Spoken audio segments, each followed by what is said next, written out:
All right, hello everyone, and sorry there was no music. By mistake, the microphone was off. Do you want to hear the music? We can play it, no problem.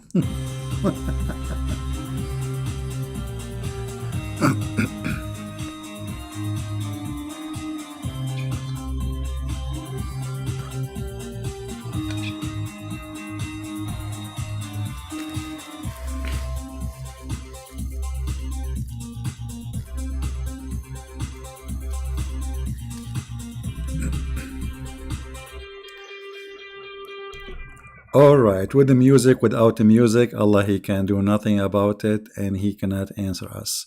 Peace of Christ to all of you. You guys, those who were waiting here, the fact we went to the other channel and we were being live in Christian Prince channel. This is channel maybe many of you don't subscribe to it yet.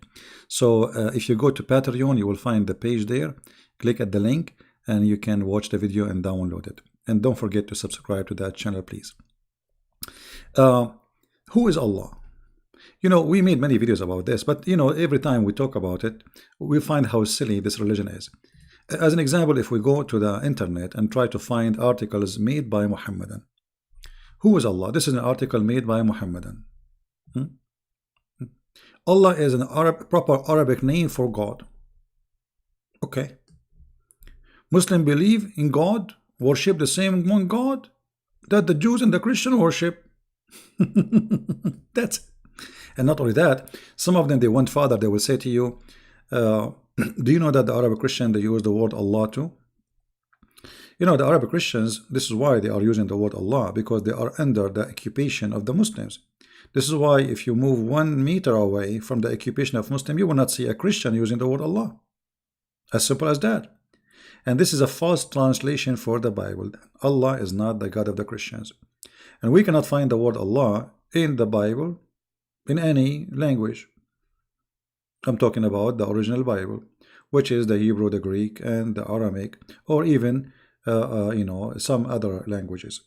So this is a translation, and Allah still is not introduced to us by Muslims, because look what they say to us. Allah is a unique name with no plural and no gender.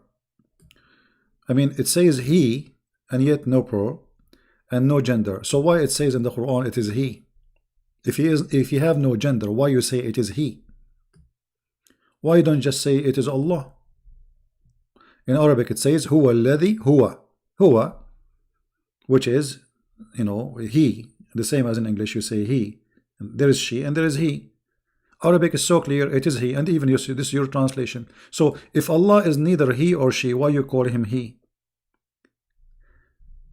They lie when they present their God for you. And then they say that it was also used in the form of Il and Ilah or Elohim. Where in the Quran we can find Il and Elohim? What are you talking about? This is Allah in front of us. Do you see anywhere it says Il, Al? Actually, there is Al here, but I don't see Elohim. Al is a word meaning God. The same as Il mean God. So who is Lah? This is the real name of Allah. Allah is 2 words. God, Lah. Al, you can go right now in Google and search for God, Al. God, the word Al is equal to God.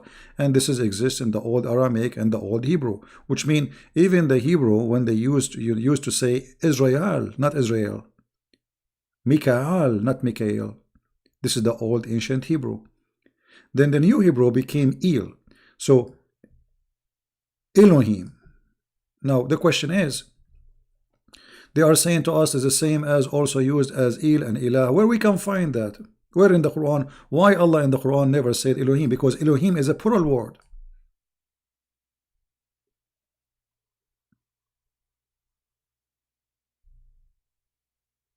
Where in the Quran? Why the Quran never mentioned the word? As long you are saying it's mentioned by David and Moses and Jesus, okay, that's wonderful. Where we can find Elohim in the Quran? Why they are posting something have nothing to do with their books? It's just to deceive you.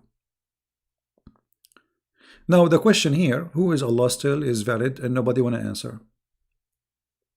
If you search for other articles, there's many of them, nobody answer. We open this one, Discover Islam. Let us see who is here. Islamweb.net. Who is Allah? Do you think they will have an answer? No. Speeches. They don't even know what the name means. Who is a Muslim here? He can tell us what the word Allah means. If there is any Muslim here, he knew. Any Muslim? Didn't know. What Allah mean? The word Allah. I mean, every word have a meaning. What Allah mean? Didn't know, because this is not an Arabic word. The same as the word Israel. They do not know what Israel mean. If you ask a Muslim what Israel mean, he do not know. Okay, what Musa mean? He do not know. What Isa mean? He do not know. What Gabriel mean? He do not know. What Jacob mean? He don't know. So what do you know? All the names they have in their cult is a theft, including the name of their God.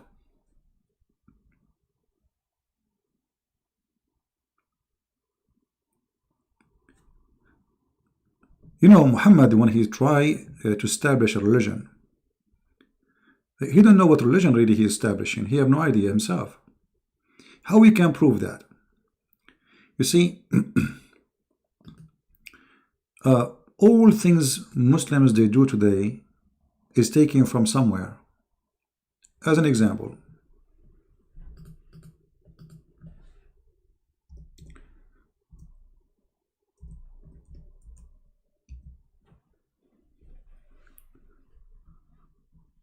Muhammad, he used to fast a day, it's called the day of Ashura. Okay. What is Ashura? Any Muslim can tell me what this is Ashura is?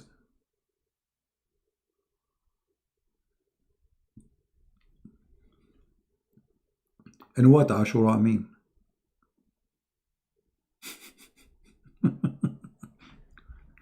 What Ashura mean? Do you even know? Or you don't know? I mean, what kind of religion is religion? Why Muhammad he did fast Ashura? Who is a Muslim? Want to tell us? If there is any Muhammadan here, want to volunteer and tell us what this Ashura is? What this occasion here? Why your prophet is fasting this day? Anyone knows?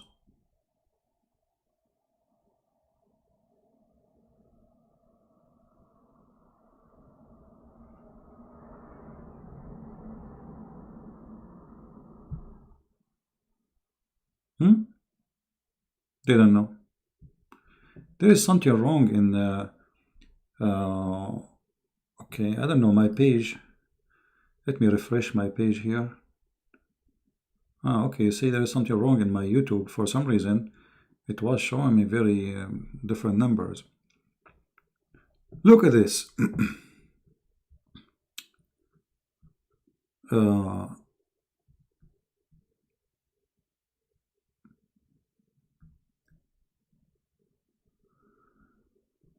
Look what Aisha she is saying, not me. Not me. This is not a Christian Prince saying that. Okay, you want to go after Aisha, because they will bite me immediately. During the pre-Islamic period and ignorance, Quraysh used to observe the fasting of day of Ashura. Okay, but Quraysh is pagans.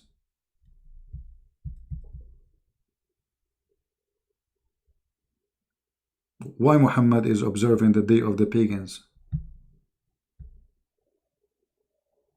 Do you see it? Aisha, she is saying, not me.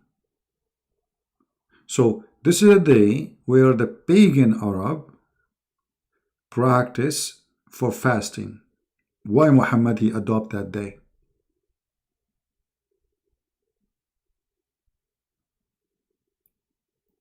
Here it says, but when he came to the Medina, he fasted on that day and ordered the Muslim to fast it. Then Ramadan revealed. Ramadan fasting became obligation and the fasting of Ashura was given up. I mean, what's wrong with this prophet? How you give a fasting day? I mean, it's what it is expired. Not only that, Muhammad, he claimed that the one who fasts Ashura is going to erase the sin of 1 year. Let me see if I can find you the hadith.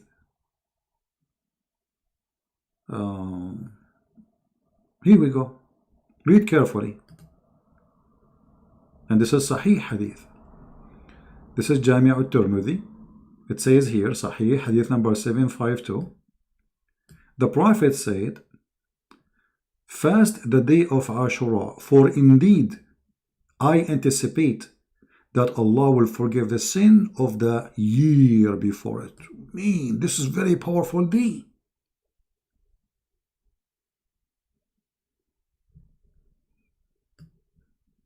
So how Muhammad he stopped fasting it? And where Muhammad he get the information that Allah will forgive the whole year? I mean, you fast 1 day, Allah forgive your sin for a whole year. That's easy forgiveness, man.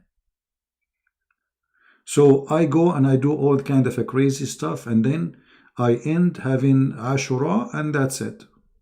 My sin is forgiven. Yeah, this is Imam Murrah, my friend. This is Imam Murrah. Yeah, his name is Abu Qatada Shish Kebab Murrah, getting your prophet busted. The same as we just get busted your friend in the other channel. Go watch the video, don't miss it, about your prophet.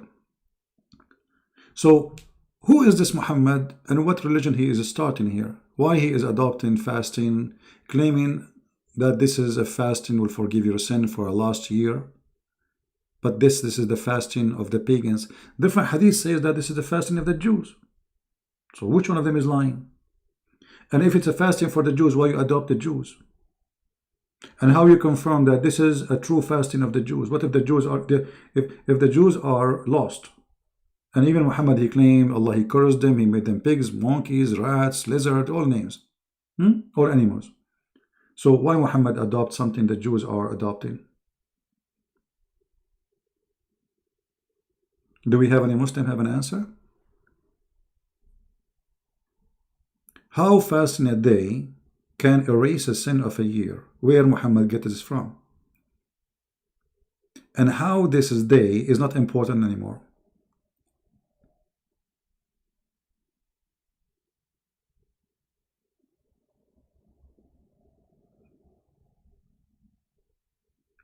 My friend, El is not the name of the God of the Christians. El is a word mean God. So you are mistaken. So in the one who is saying the Canadian, yeah, El is a word used by Aramaic. All those languages are born out of the Aramaic. So El is a word mean God. Doesn't matter which God. However, in the Bible is used. And when the Bible speaks about God, obviously this is the God of the Bible, not any God. Alright, so when you say Elohim, you are talking about the God of the Bible. Especially the name is mentioned in the Bible. Now, it's just a word. There is no name in the Bible for God. Like when Moses asked God, what is your name? What I will tell my people? He said to him, say, I am Yahweh, I am who I am. That's not a name. That is just, it appears like a name, you know. This is how you call me, this is my name. But what is the name? I am. There's no really a name. So El is just a word meaning God, the same as Al. Right? So like struggle with God, you know. This is why like Jacob and all of them is about God. Mihlalil, you know, and Ishmael, Mikael, Gabriel. But there is no name real, you know. This is those people who struggle with God. El is a word meaning God. Now,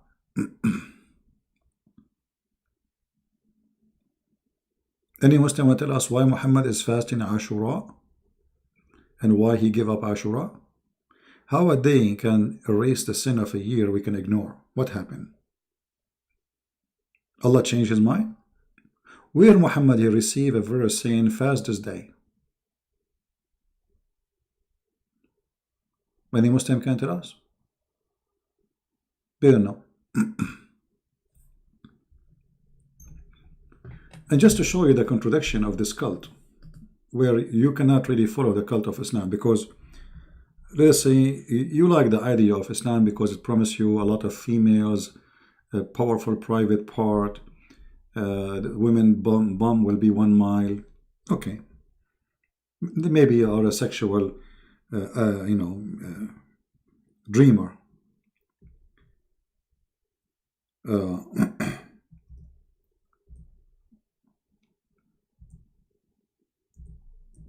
If we read the hadith,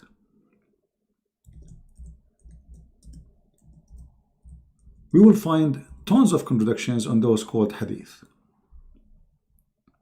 We just showed you that Ashura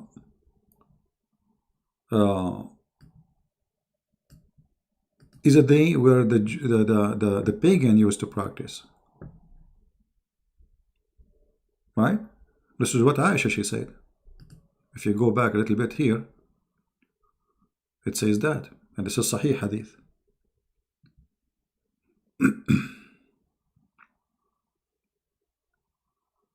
In different Hadith, it says that this is a day for the Jews. This is the day where Moses, he passed the sea.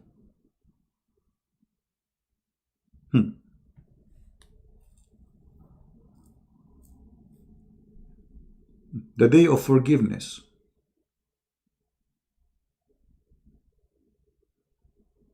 How Muhammad he adopted this day?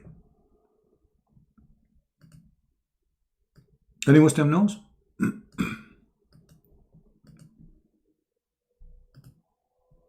Because this will tell us really a lot about Muhammad. Let us see. As long as no Muslim there to answer. Read carefully with me. And this is Sahih Muslim. They cannot say this is weak. Sahih Muslim, hadith number 1130. Ibn Abbas said, blah, blah, blah, blah, blah, blah, blah. Muhammad arrived to the Medina, it's full of Jews. He found the Jews observing the fast of day of Ashura. Do you see it? Who is the one observing this day? Ashura? The Jews. Okay. Muhammad said to them, what is significant about, what is the special about this day that you observe fasting on it? Which means Muhammad, he have no idea what this day is. He never heard of it. Is that, guys, clear? Is it clear that Muhammad, he do not know what this day? What do you think? Anyone he think I'm wrong?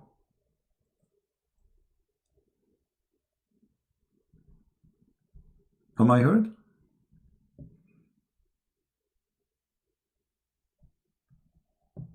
He didn't know, right? Because if he knew, he will not ask. Do we agree? He is asking them clear answer. What is special about this day you observe fasting? They said, this is the day, is a great day when Allah deliver Moses and his people from and drowned the Pharaoh. Look at this. Muhammad is a prophet of God. He want to teach us about Moses and about Jesus, but he never heard of this day where Moses, he passed over the sea. How he learned that? Did he learn it from Allah? No. He just asked the Jews what this day is. Then how suddenly he make it this day, if you fast this day, is better than fast, like it's going to erase the sin of 1 year. You know what I mean? I mean, do you see the madness? How this sin, this day, will forgive the sin of a year, but this guy, he just learned what it is.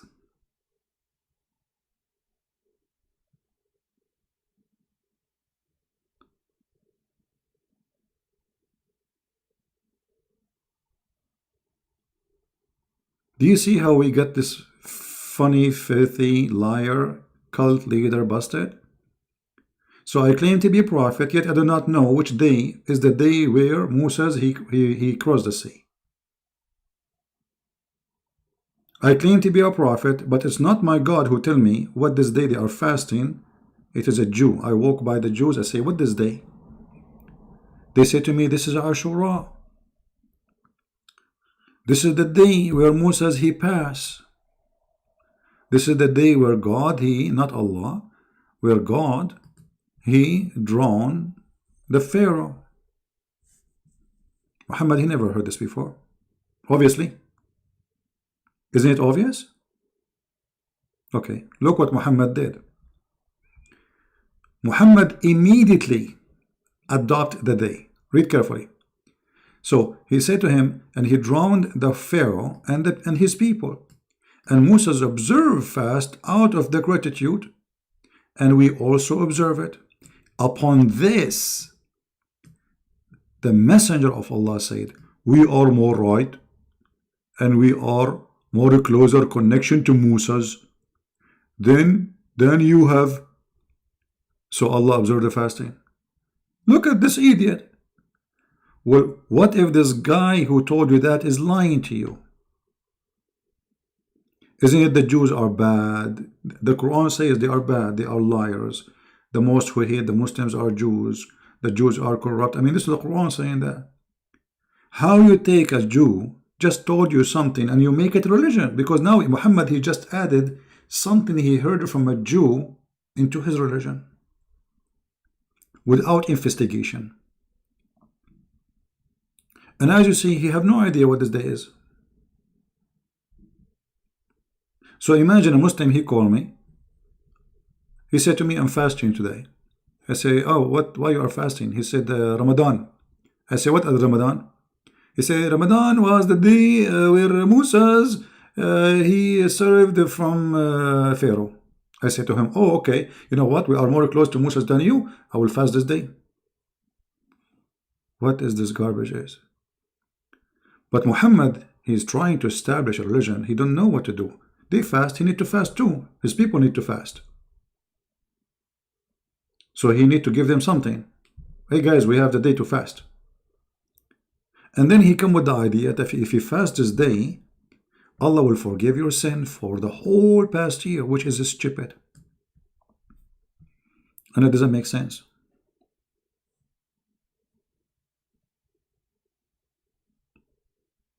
Because that means I can go and do all kinds of crimes and then just fast a day at the end of the year and bingo. I mean, what a big deal fasting a day. Actually, I fast every day. I fast without fasting. I mean, you know, for me, I eat like once a day most of the time, and which means for the coming 24 hours, I don't eat. That will make my sin gone. That's it, one day. Here is a great example that Muhammad is just a fraud. Without investigation, he adopted the day, and not only that, he made it the great day. Suddenly became a day of forgiveness. Just because a Jew, he said that to him. If you go in different hadith, you will see Muhammad, the Jews, they got him busted that he is copying them. So look what he said. The Jews, they start saying, this guy, whatever we do, he tried to do the same. Once Muhammad, he was leading a prayer in a funeral for somebody, one Muslim maybe, because Muhammad, he prayed only on Muslims. The Messenger of Allah used to stand up for a funeral until the corpse was placed in the grave. Read carefully, guys. A learned Jew.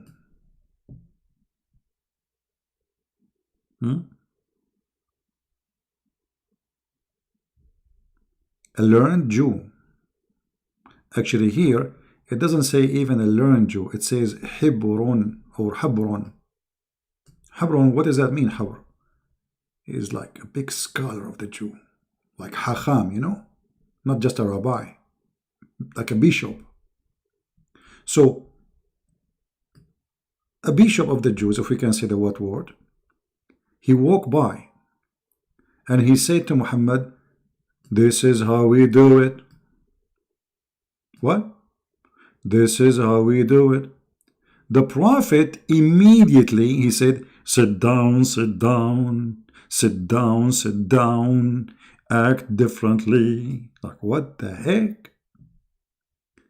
Just because the guy, he said, this is how we do it, you change the way you pray? What happened? You know what I mean? So what if the Jew, he said, this is how we do it? But because he feel guilty, he is stealing from them. So if when Muhammad was praying standing, is that something he learned from Allah, or this is he himself making up, or he's copying somebody? Obviously it cannot be from his God, because if it's from his God, there is no way he can change it. And he say act differently. I mean, what act differently? You change the way you pray just because a Jew walk by and say this is how we do it? How stupid this action is.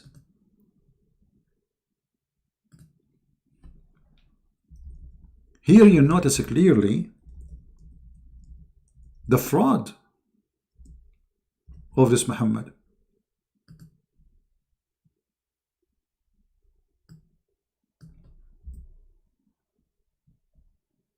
Literally a fraud.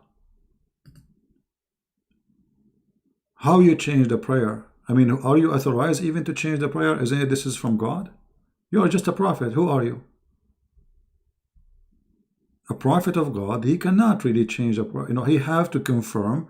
He have to receive a message from his God, you know, saying to him, okay, change it. Okay, but first of all, why he told him to do it this way?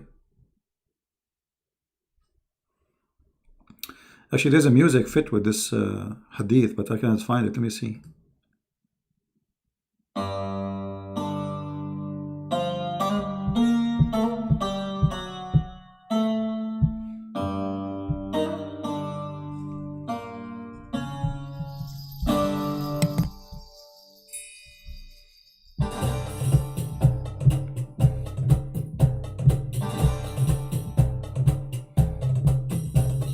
This is how we do it. This is how we do it. This is how we do it. This is how we do it.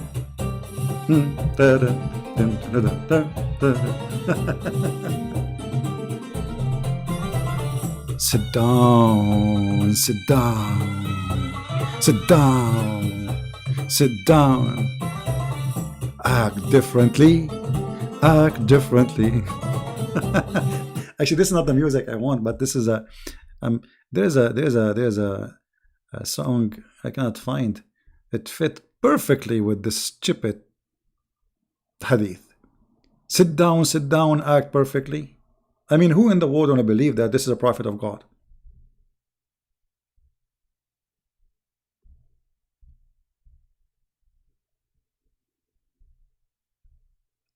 And how and who is authorizing this man to change the way the prayer is?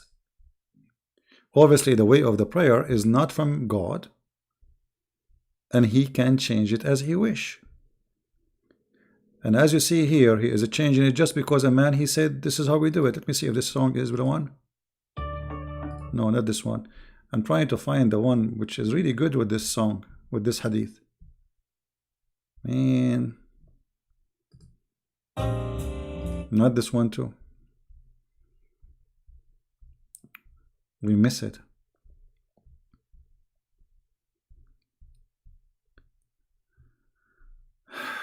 Oh boy. No. I cannot find it, sorry. Do we have any Muslim have any comment about this? Who gave the authority to Muhammad to change the prayer from standing to sitting? How fast it is to change the way you pray as a Muslim just because a Jew, he said this is how we do it? What if Muhammad was walking by, sorry, a Jewish was walking by and Muhammad eating using his mouth, and the Jew, he said to him, this is how we do it. Muhammad, he will eat from his nose? Not only that, he says, act differently from them. Did you see it? Not only he said sit down, and act differently. They see us. They are looking at us. We should act differently. Because if we act the same, we got busted. look what Hamza is saying, guys. Look what Hamza is saying to us. Mr. Hamza is saying the Prophet was inspired. Muhammad never inspired. There's nothing is called inspiration in Islam. Your Prophet here received messages from Allah through the angel Jibreel. What do you mean inspired? Show me where Muhammad inspired. How Muhammad inspired? Not a single verse your Prophet here received from Allah except by Jibreel.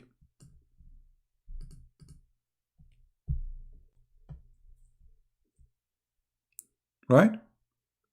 And as you see, the Jewish guy just walked by. Why Allah? Okay, I will go with you. Guys, did he say he was inspired by Allah? Okay.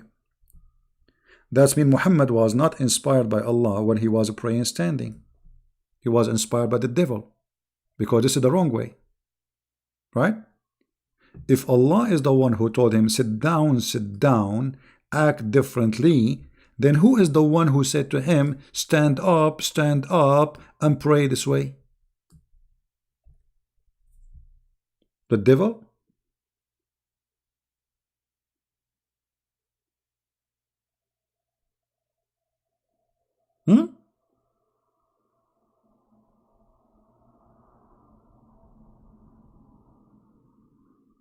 Are you there, my friend?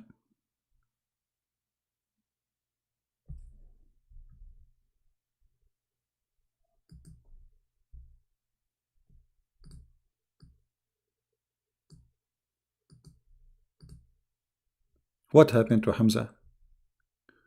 16 says the Prophet was inspired.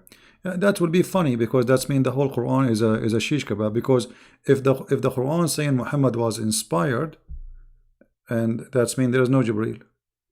I understand what you are saying. I understand the Quran says yuha, right? Wahi. But we know what wahi is. Wahi is a delivery by Jibreel, and which means Allah here used the wrong Arabic word. Because wahi is inspiration, and there is no need for Jibreel. But Muhammad never received inspiration, he received delivery. Which means the Quran, again, proven to itself to us to be stupid. Because how you say that Muhammad, all the Quran received it by delivery, and then you use the word wahi, which means inspiration. And you are right, the word wahi means inspiration. وَإِنْ هُوَ إِلَّا وَحْيٌ يُوحَى, chapter 53, verse number 4. But Muhammad never received inspiration. He received delivery from a guy, his name is Jibreel. He is the pizza guy.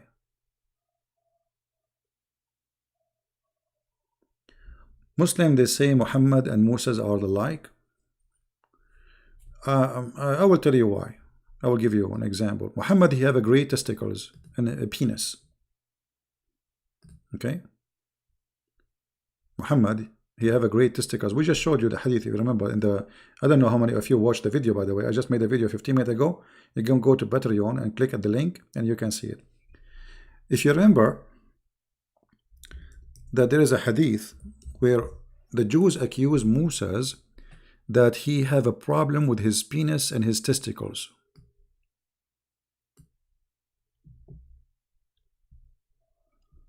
And this is sahih. Alright?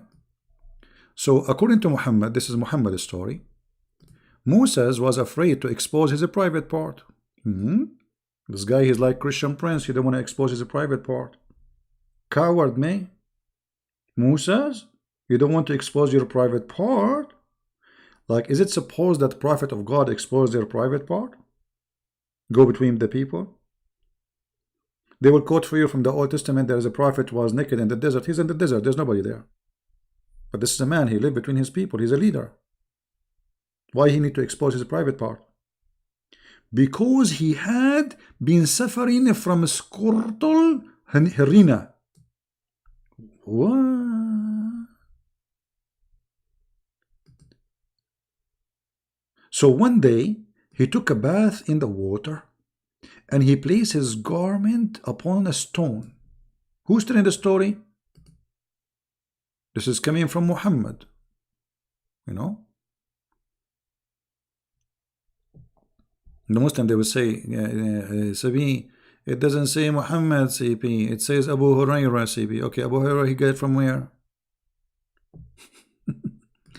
The stone began to move on quickly. If. The stone now is acting as a thief, stealing the clothes and the underwear of Prophet Moses.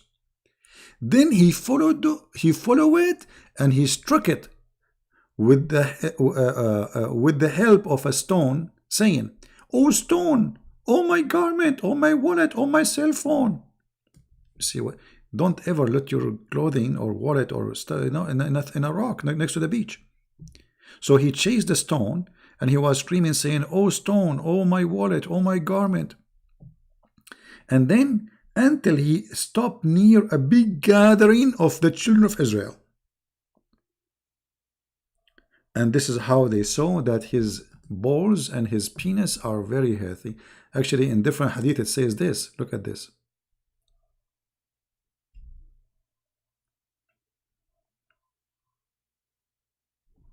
So the Muslim, they will not say this is not Muhammad saying there.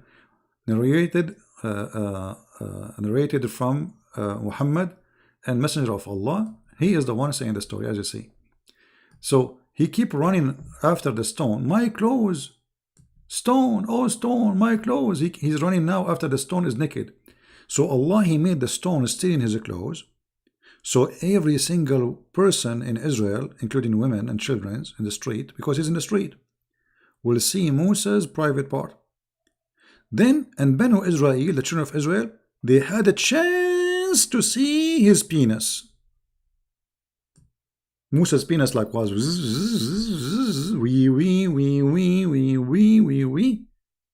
And then when they saw his penis, they say, by Allah,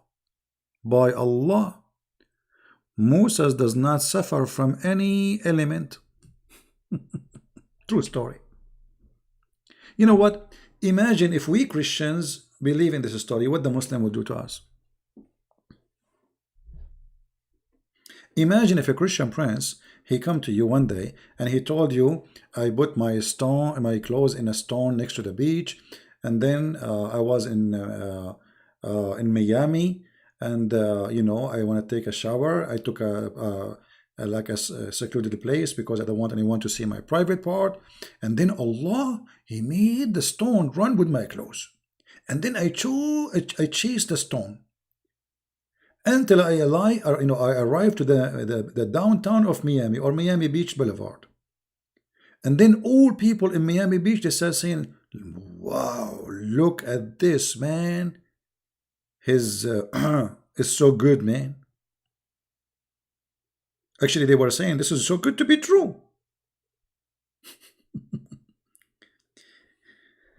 So Muhammad is the same as Moses. This is what they say. I mean,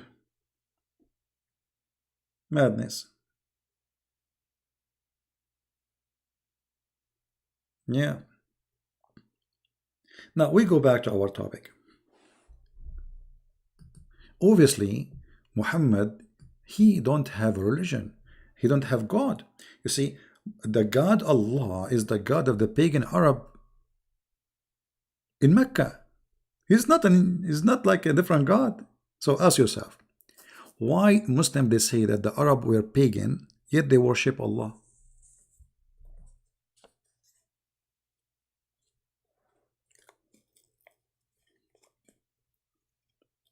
Why we have almost 600 people, guys? Come on, if you are a Muslim, invite your 4 wives and 70 kids. Osama bin Laden, he have what? 45 something brothers. If we ask Zakir Naik about this story, why Allah, he did not tell Muhammad about the fasting of Ashura? He learned it from the Jews. Zakir Naik, he will say to you, Christian Prince, first of all, the Prophet, he have all the information. But he came to the Jews and he challenged them and he was questioning them. It was like a quiz. You know, you go to the school, they give you a quiz, A, B, C. So the Prophet said to them, quiz number 1. What is this day? This is what the quiz. He said to them, read carefully. What is special about this day? This this was a quiz, brother. He knew, but he's asking them to see if they are studying very well. Okay, Zakir Naik, but he is asking them if they knew. They are fasting already that day. I mean, hello?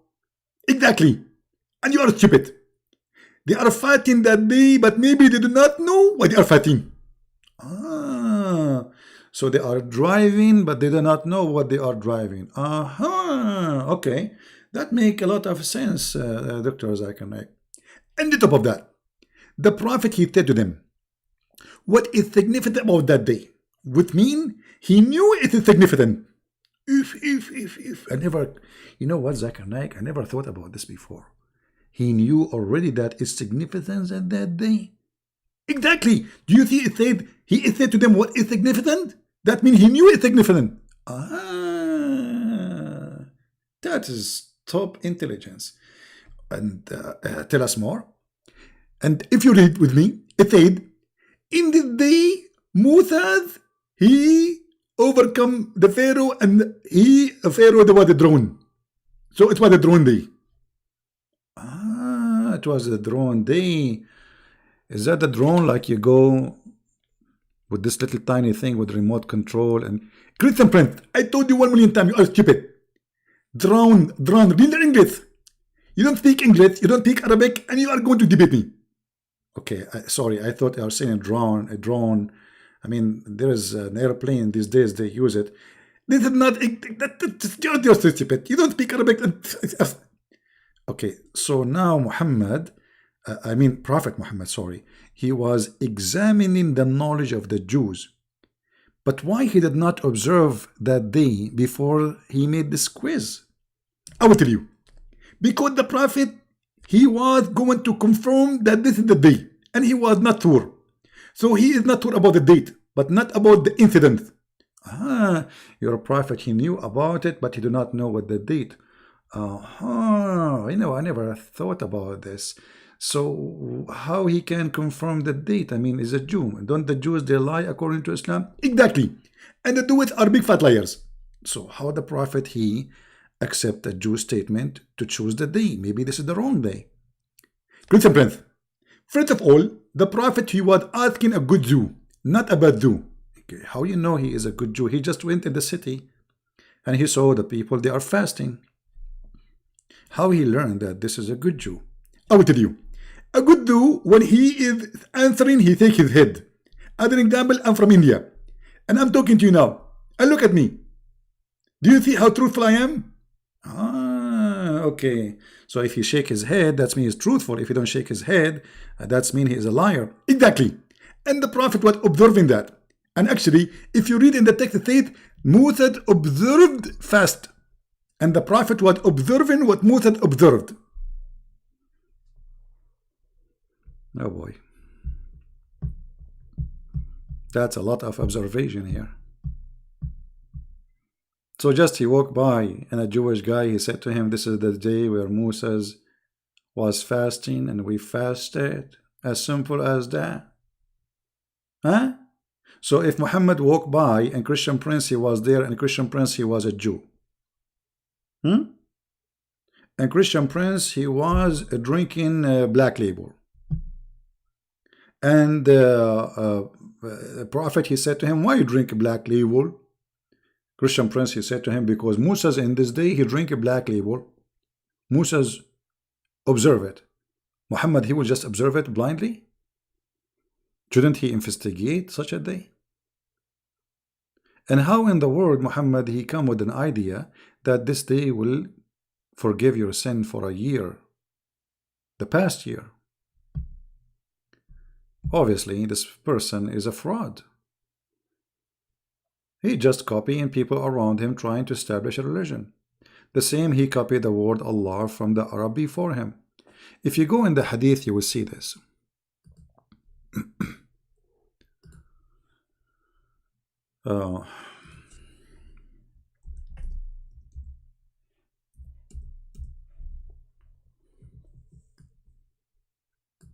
Sahih al-Bukhari, brother. We used to worship stones, and when we found a better stone, than the first one, we would throw the first one and take the better one. And this is where the black stone is coming. The black stone was exist before Muhammad, before he was born. And the Arab were kissing it and licking it before Muhammad he was born. So those Arab, they always worship stones, and if they find the strange stone, they follow it, they worship it.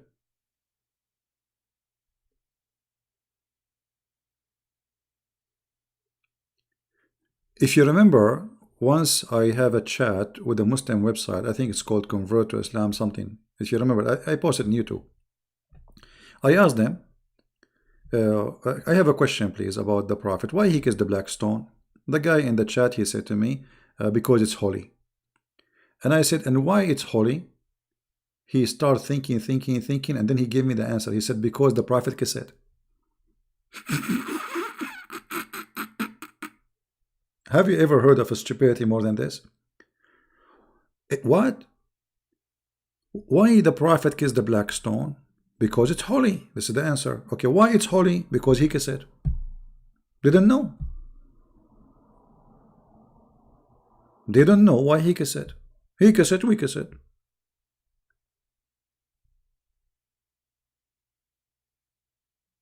The same as the Jew, as Muhammad, he said, he saw the Jews fasting the day he fasted.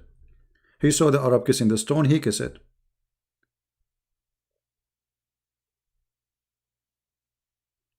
And not only that, you will find one of the caliphate, the companion of Muhammad, he got Muhammad busted. He said after Muhammad's death,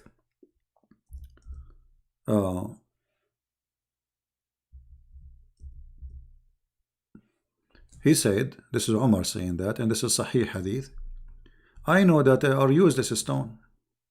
You're useless stone. Omar said, came to the black stone and kissed it. And he said, no doubt I know that you are a stone and can neither benefit anyone nor harm anyone. How more you want to prove that this is a pagan practice? Had I not seen Allah Messenger kissing you, I would not have kissed you. Do you see it?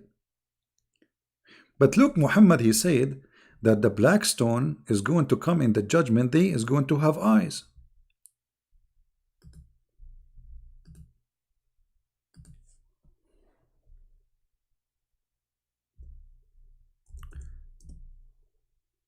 Let us see if we can find the hadith in English.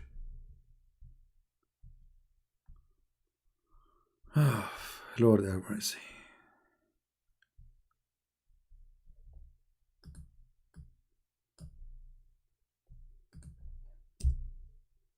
Look at this. Muhammad, he claimed that the black stone is going to come in the judgment day and is going to witness for you and is going to have 2 eyes and a tongue. Do you see it? Now, before I did, use my skills, I'm a multi-task person, but yet my English is bad and my Arabic is bad. What I can do, I mean, the Muslims always, they are right. If you remember before, I used my skills in drawing, which is fantastic skills,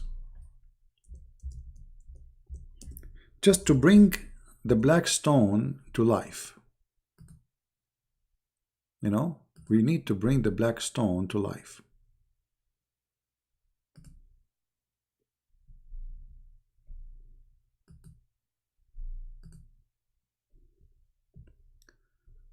So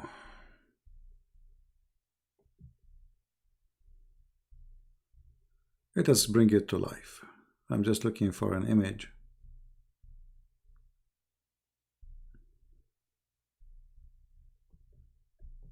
All right.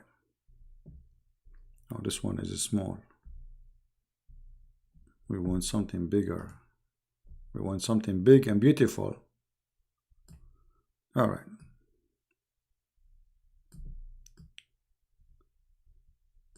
So according to Muhammad, the prophet of the Muhammadan, who is very powerful in bed and sex. He have the power of 30 and 40 men, who his private part never sleep, as they say, which is proving that he's a prophet. This stone is going to have 2 eyes and mouth and tongue. So this stone is going to be like this.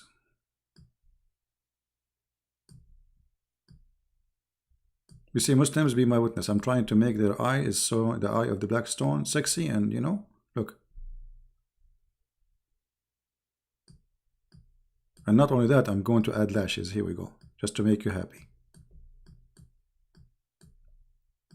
I mean, we don't want a black stone to look bad or something. You know, don't take me wrong, please. You see the ashes? I mean, the eyelashes, sorry. Very hot. Okay. So this is the black stone. Hold on, the eyes color here, they are all yellow. I mean, that's not right. So we will make the eyes black inside. All right, that's better. I told you I have a very good skills in painting. I mean, a very artistic. And then there's a mouth, and the mouth of the black stone for sure will be hot. I mean, big lips, perfect for kissing, because the Muslim will kiss it. Looks like a banana for me, but anyway, this is the mouth of the black stone, and now it's time to draw the tongue. Well, tongue usually is going to be red. So this is the tongue.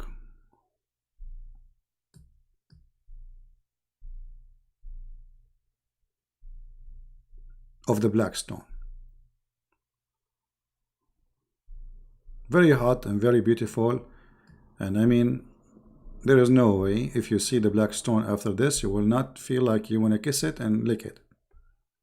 All right. You know what? I want to convert to Islam. After seeing this, the Prophet must be telling the truth, that the black stone in the judgment day is going to have eyes, is going to have a mouth, is going to have a tongue, and is going to talk. But hold on, didn't Omar, he just said that I know that you are useless and harmless and there's no benefit from you? And Muhammad saying no, there is a use, is going to witness for us in the judgment day. So one of them is lying.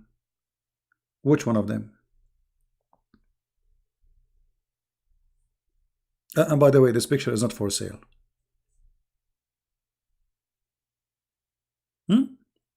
Which one of them is lying? Muhammad or Omar? Omar, he said this stone is useless. There's no harm from it. There is no use from it. No benefit. Muhammad saying is going to come and have eyes, and different hadith says even is going to be, it is the right hand of Allah. So which one of them is lying? Muslims, who want to tell us?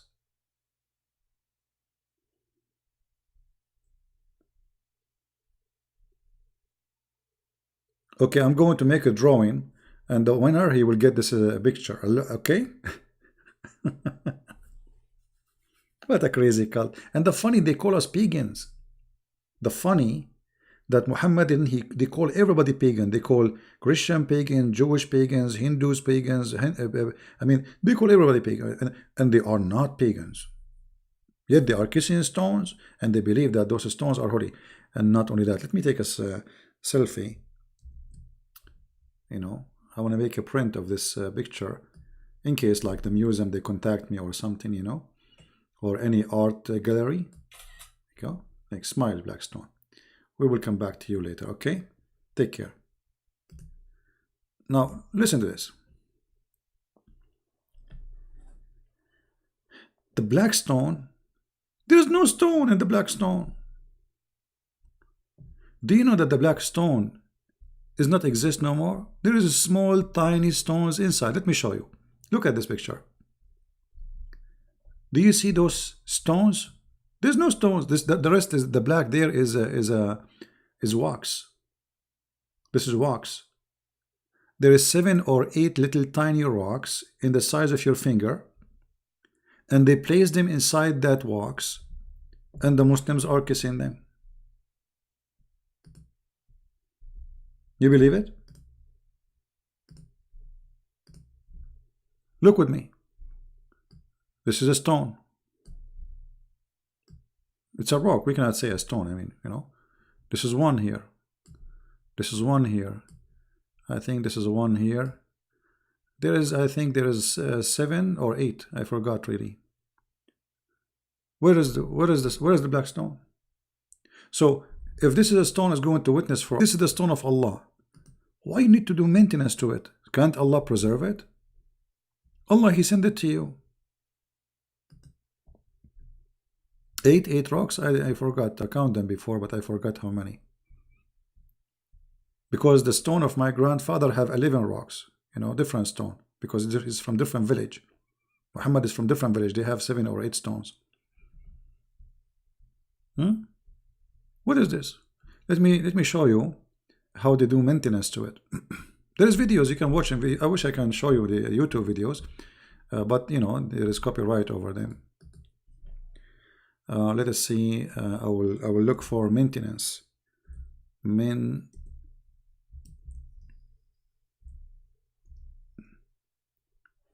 Give me a second. I will search for it.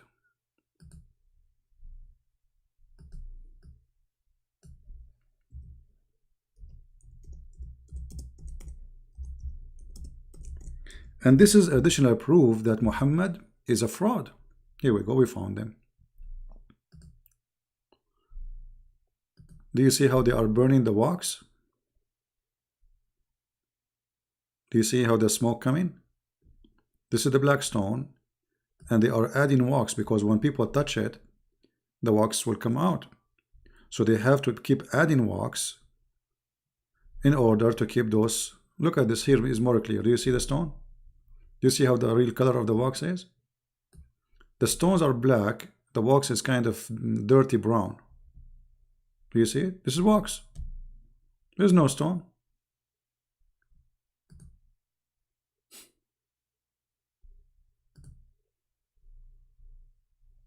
So how this can be from God?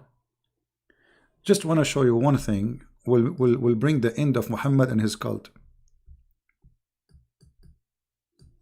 The Muslim, they say that the Kaaba is the most valuable house. This is the only house for Allah in this earth, correct?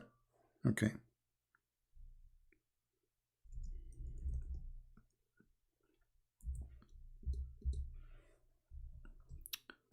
Look with me.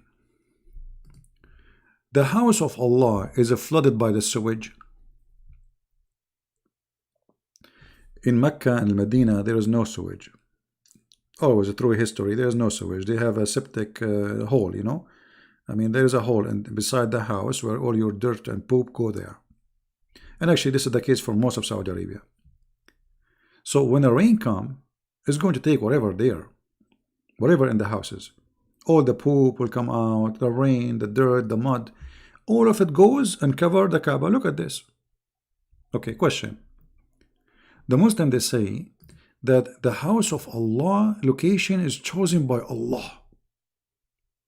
I mean, don't you see that your God Allah is stupid? He could not find better place than a flooding place. I mean, I choose my house in a place where it's going to be flooded and all the poop will come to it. I am God. And not only that, let us say Allah maybe He did not notice there is a flood there. Can't Allah He raise the land? He can say, raise up, go up, go up. The Saudi, after they get the oil, they start spending a lot of money, hundreds of millions of dollars, to prevent the flood from coming to the Kaaba. Why Allah don't solve the problem without the American engineering?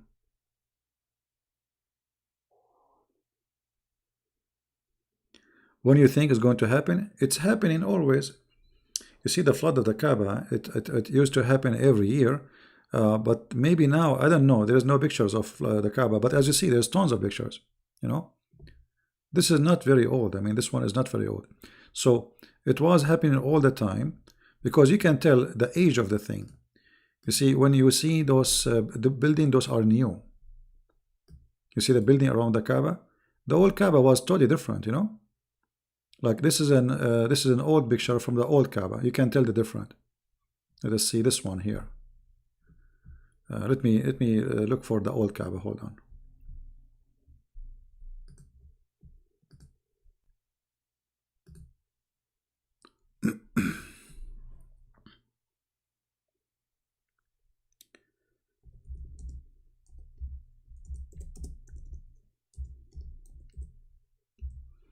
The old Kaaba, it looked really funny and looked really bad. Let me find you some pictures. There we go. This is the old Kaaba. Look at this. Look what we have today, marble. And look, this is the Kaaba. Do you see it? Few tiny houses around it. That is the Kaaba. Look at this. This is not long time ago. Do you see it? This is the Kaaba. Small, tiny square, smaller than my backyard. Honest to God, my backyard is way bigger than the whole Kaaba and the whole village around it. This is the Kaaba. Look at this. Look at this.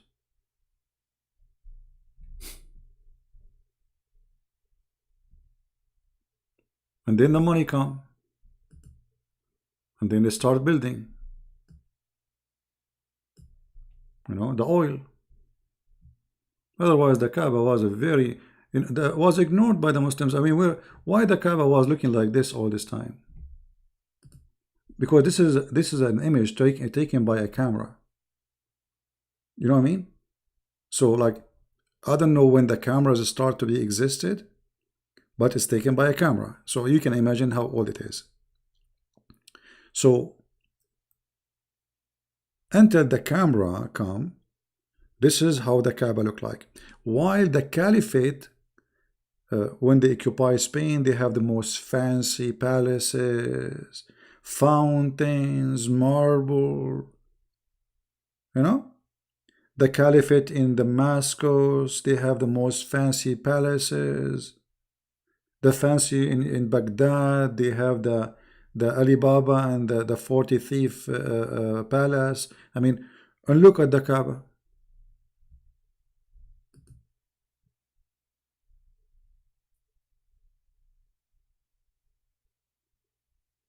Now they have marble. They have even the air condition have like a mist air conditioning. I mean, if you go right now to the Kaaba, you will not believe this is the same Kaaba. What is inside the coop? There is nothing. It's a room. And actually, the Kaaba used to be without a roof. If you have my book, you will see the reference that the Kaaba used to have no roof. And the reason they install a roof for it, you know, the Arab, they used to be in competition. There is 26 Kaaba in the Arabian Peninsula. And every town have their own Kaaba. It's the same, you know, it's a marketplace. It's like a bazaar. They buy, they sell there, and worship in the same time. So at night, the one who don't like your Kaaba, they want to bring customers to their Kaaba. They come at night and they throw garbage from the top of the roof, from the top of the wall.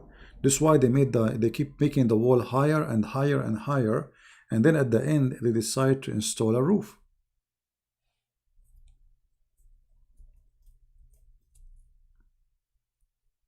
(1925).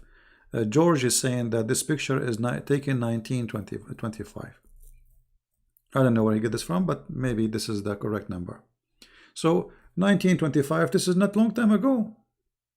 I mean, let us say less than 100 years ago.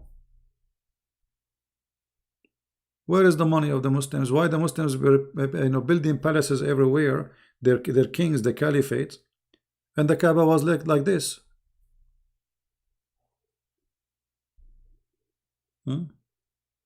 But anyway, the most important thing for us, if the Kaaba is the house of Allah, why the house of Allah is flooded? Do Allah have insurance? I hope so. Hey Allah, did you buy insurance? Because your house is flooded. And the flood happened always over. Look at this picture here. This is the Kaaba after, like, it's getting advanced. Look at this. market, bazaar around it. You see the bazaar? This is market, stores. And there is a fence, like a fence you use for a dog or something. I don't know if you can see it. And people go around and look, the Kaaba is empty. Why there's no people? Nobody. Look.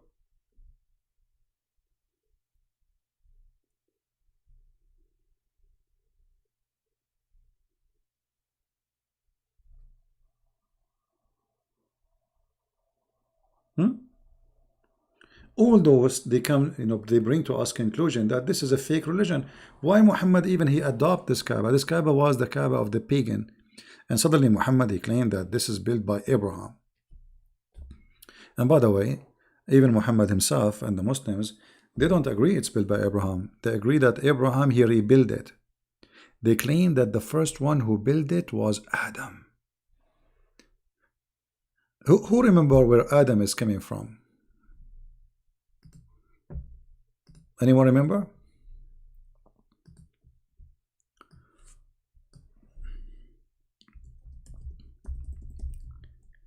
According to Muslims, Adam is coming from India, specifically from Sri Lanka. And this is the footprint of Adam. But as you see, this is a temple for the Buddhas. And the Muslims, they are fighting over it. They want to take it because this is for Prophet Adam. But the Buddhas don't believe in Adam. Who is Adam? What Adam? This is a Buddha temple. So they believe that Adam was sent down to India, specifically Sri Lanka. And then Allah, he told Adam to go and do Hajj to Mecca. Now hold on. You know what? I want to go with this stupid claim. Just give me a second. I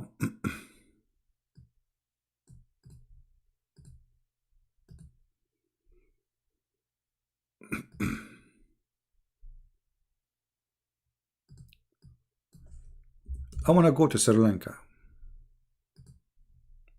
All right. Forgive my ignorance. I'm not so good in geography, so I need to see the map. All right. By the way, if you don't believe me, you can search right now, and you will see the Muslims in their websites. They are agreeing that Allah he sent Adam to Sri Lanka. All right. So Allah he sent Adam to Sri Lanka, and then Adam been ordered to go all the way to Mecca. All right. No problem. No problem, brother. I mean, how convincing the story. Okay, how Adam he went from Sri Lanka all the way to the mainland in India. I mean, he is the first man. This guy, remember, there's no airplane, there is no boat, there's no ship, there's nothing. He is just a naked man sent down to earth. And by the way, even they believe that Eve, she was sent down in Yemen, or some they say in Jeddah. So imagine what happened. Looked like the parachute, went wrong. One took Adam to Sri Lanka, the other one took Eve to, and how they met again, don't ask them. So Sri Lanka is an island, and in order to go here, you have to cross the ocean. I mean, it doesn't matter how small the area is. Let us say, I don't know, I'm not from that area, but as you know, I mean, I've never been there. But let us say it is 3-4 hours by boat. How Adam he crossed from here to go to, and then after he crossed all the way to India, he have to go. Look at the map, just to show you the stupidity of the story, which I find it, by the way, very important for us. So this is Sri Lanka here. Let us draw a line. Okay. From Sri Lanka, Adam he have to swim in the ocean, then he go all the way to India, then he cross in Pakistan, which is part of India at that time, and then he go to Iran, and then from Iran he have to go to Iraq, and then from Iraq he have to go to Saudi Arabia, and then in Saudi Arabia he have to go all the way to Mecca.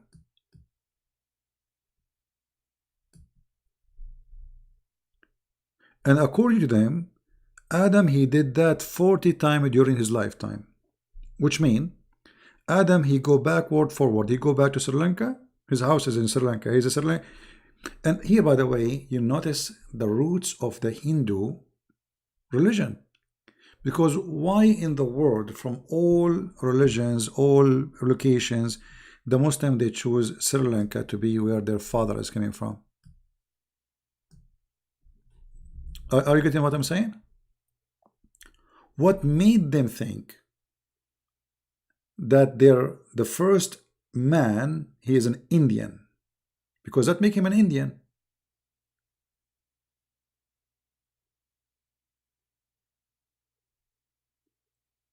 And this poor Adam, he went backward, forward 40 times. Again, number 40. You remember? The Prophet was given the power of 40 men in bed. Here we go. Adam now, he went to Mecca and he went back to Sri Lanka 40 times.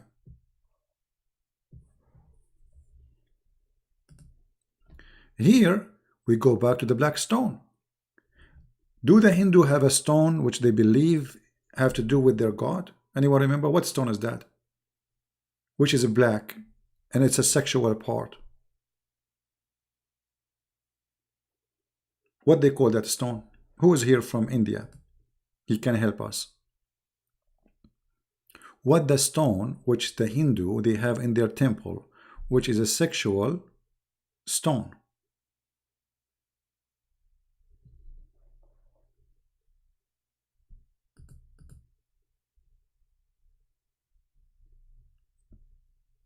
Shiva stone, lingam, whatever you call it. This is exactly what the black stone is. The black stone was made in the shape of a vagina. Did you notice? Did you ask yourself why the black stone is in the shape of a vagina?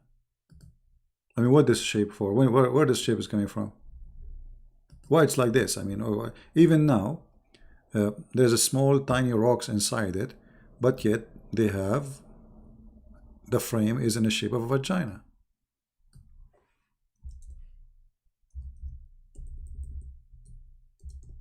Let us go back to the black stone.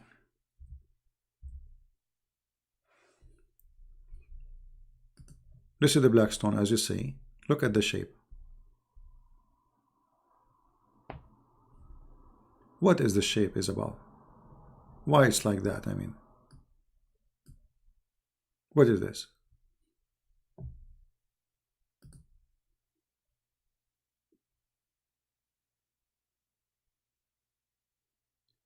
In the book of Tafsir, it says that the black stone was whiter than milk, but it was darkened by the sin of the women, period.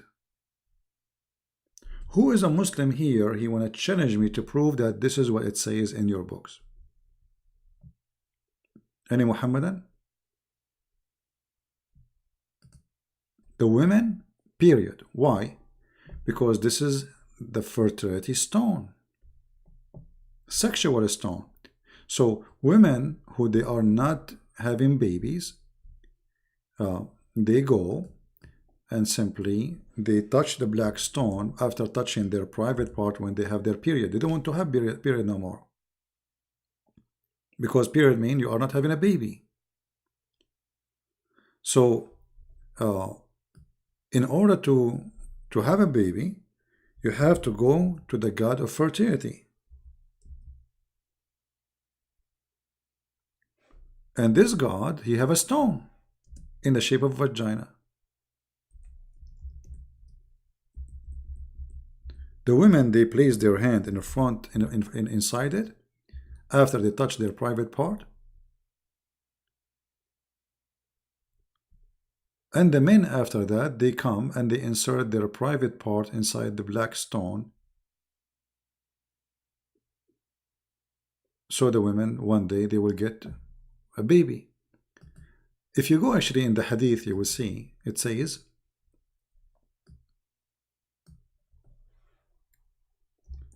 that the Arab, even after Muhammad became a prophet and he controlled the Kaaba, they used to go around the Kaaba totally naked. The Muslim, they will say to you, oh, those are the pagan, those are not the Muslims. But the Muslims, they used to be one of them anyway. And why they are going around the Kaaba naked during the lifetime of Muhammad, and he is in control of Mecca now?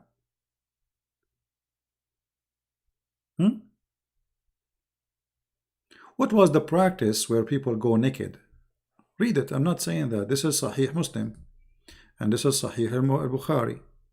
This is al-Bukhari here. Why they are going naked? What is the religion? What is the religion required, or what kind of religion it's required? If you go inside the Kaaba, around the Kaaba, you have to be naked. What is the practice there?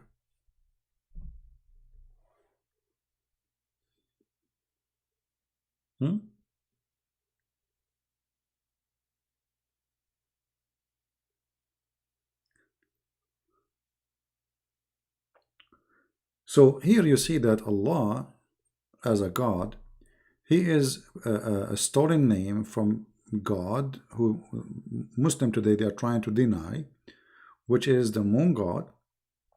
And the funny, you will see somebody, well, how the Muslim they worship the moon god, but the Quran says don't worship the moon. Well, who said the moon god is worshiping the moon? The moon god is the one in control of the moon, the God who is in control of the moon, and the sun god is the one who is in control on the sun. So each one of them, he is in control of certain element. Do you understand, guys, what I'm saying? When we say the moon god, doesn't mean that the moon is the one who is the God. The moon has a God, he is the moon god. The sun has a God, he is the sun god.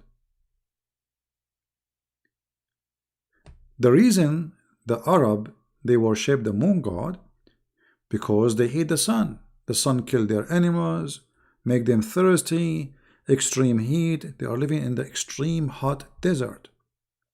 The moon is nice, it's kind, it's the time we sit, have fun with family, and we talk, and we make poetry, and we sing.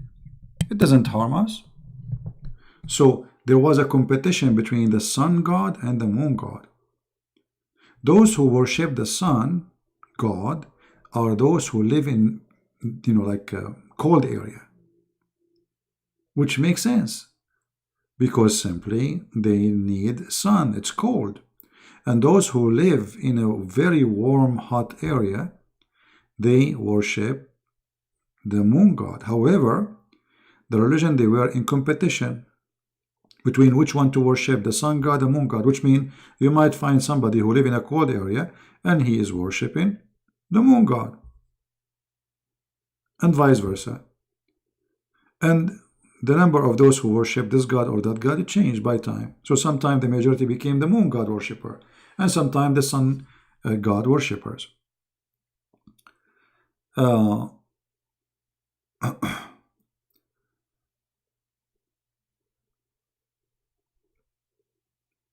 Until now, look, how many people are watching? Not a single Muslim will tell us where the word Allah is coming from. They don't know.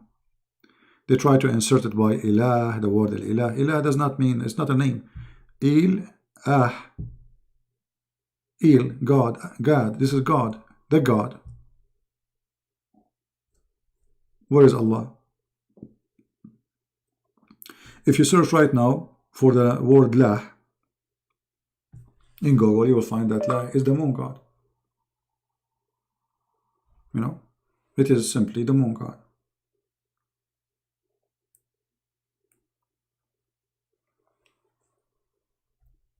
And by the way, the name is not the problem. The problem, they still observe the same religion. The Kaaba, the black stone, praying in direction of the Kaaba, it's the same cult.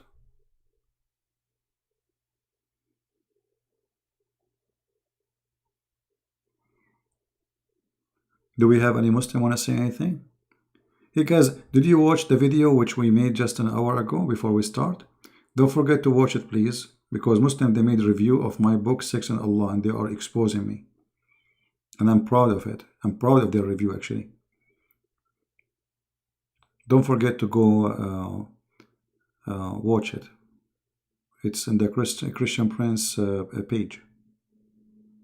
I don't know if the admin can post the link for you. Do we have any Muslim want to say anything? How does God function? Now, let us go to something else. Should I stop, guys, and continue tomorrow, or we continue? Who's getting tired? Who's getting tired? Anyone getting tired? Yeah, this is the link. Phil is posting it. Click in it, and you can watch it later. It's just, don't forget to subscribe to that link, because this is just another account of mine as a backup. We have many backup accounts. Subscribe there, and you can watch the video later. And don't forget to download it, by the way, and post it in your, because it's very good video.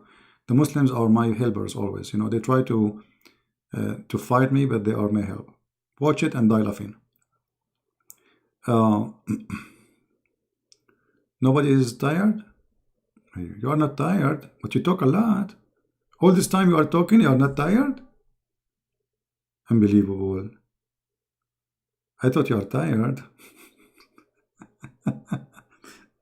All right.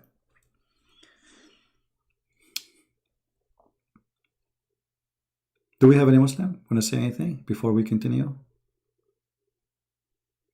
Who is here first time? Are you here first time? If you are here first time, I advise you to leave, because you will be addicted and you will keep coming and coming. It's not good. Just go. Trust me, you will be addicted. Don't be first time here. First time mean second time, third time, and then your wife, she will be upset from you because you spend too much time listening to me, and then she will call me. Do you remember the lady she called me, guys, about 2 weeks ago? Who remember her?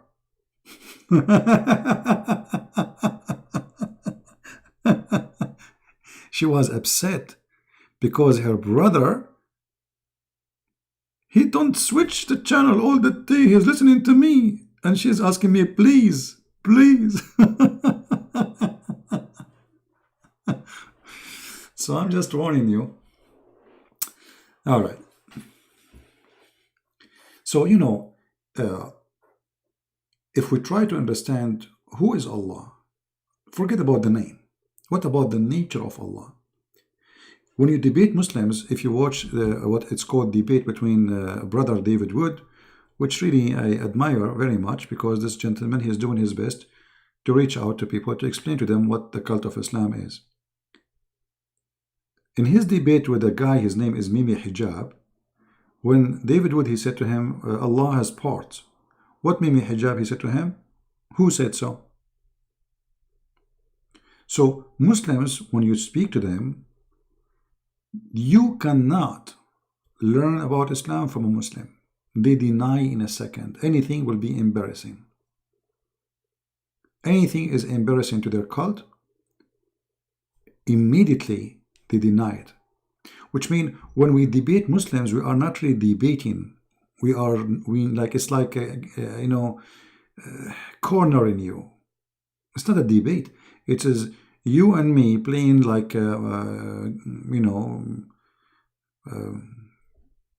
cat and rat, hide and seek. There's no debate.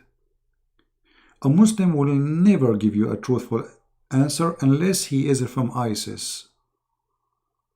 Those people there, they don't care. They give you the answer as it is.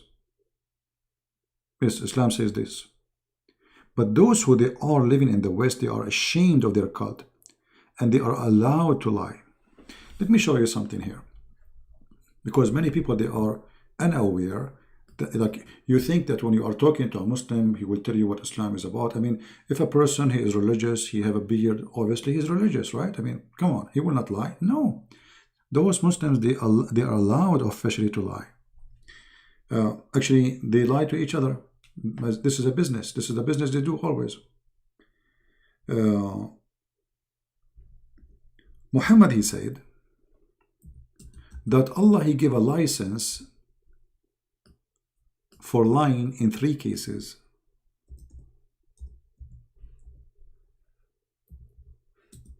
A Muslim is allowed to lie in 3 cases. What is the lies which he is allowed to do? It is not lawful to lie except in 3 cases. Something the man tell his wife to please her. So you can lie to her. Like she asks you, did you marry somebody else on the top of me? You say no. For sure, I love you. You are the only one. That is a good lie. As an example, lie during war, and Muslims believe that they are in war with us. You know? And then lying to fix problem between people. So what we learn from Muhammad is that Allah approved lying, the wife lying to his wife, the husband lying to his wife, which is awful and ugly and disgusting. Imagine you marry a man and his God saying to him, lie to her. So you have no idea if he is saying the truth or not. And he will not feel guilty. He will never feel guilty lying to you. So good luck. Go and marry a Muslim. And then lying during war. During war. The Quran says that Allah, He will pursue against us until Judgment Day. That is war. Muhammad, he said, I've been ordered to fight all mankind and kill them until there's either they say there's no God but Allah and He is a prophet, and they convert and they pay the zakat and they pray as He pray and they worship as He worship and they slaughter as He slaughter, and then and only then He will stop shedding their blood and stealing their money.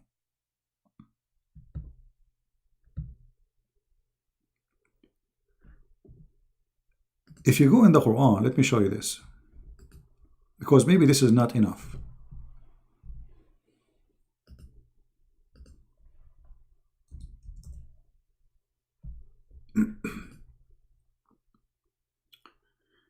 Let us hope that this website is working. You know, I apologize sometime. I want to go live on air, but my upload speed is bad. You know, my internet here is really good speed, but the upload speed sometimes is horrible, which is I need. You know, I do not need 400 download speed. I need 10 gigabyte upload speed. So my download speed is so fast, but my upload speed is horrible. Okay, the website of the Kingdom of Jordan is dead. Let us see again, try again. Here we go, it's working. All right. If we go to chapter 3, verse number 28, this is the official government website of the King of Jordan. This is why it doesn't work all the time. Like the King of Jordan. It don't function.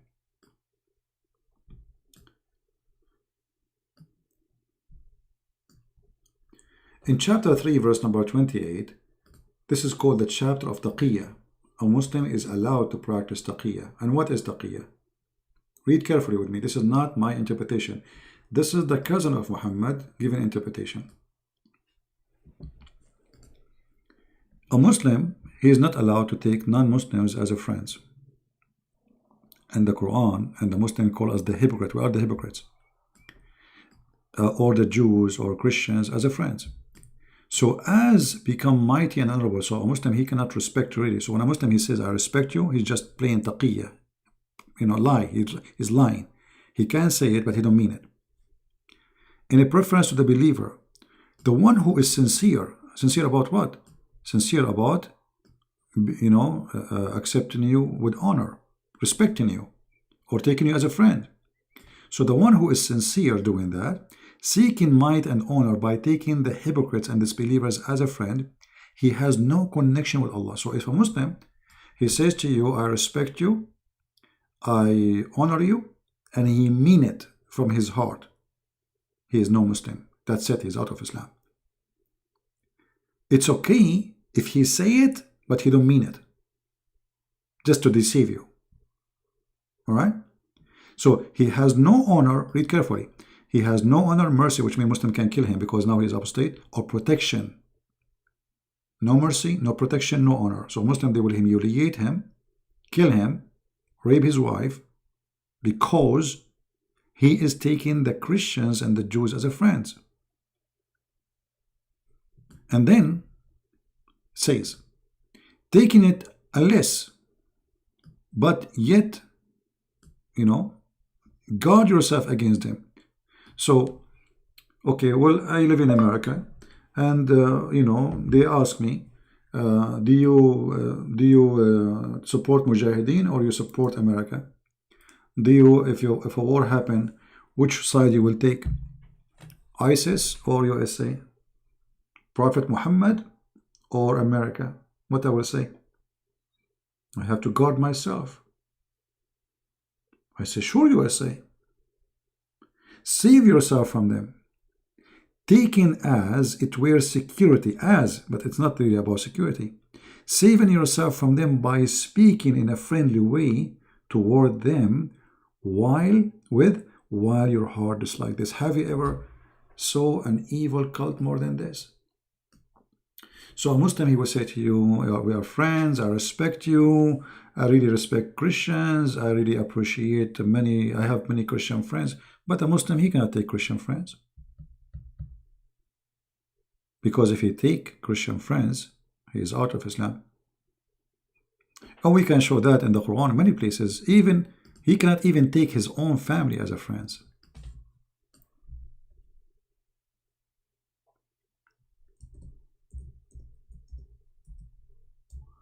If we go here,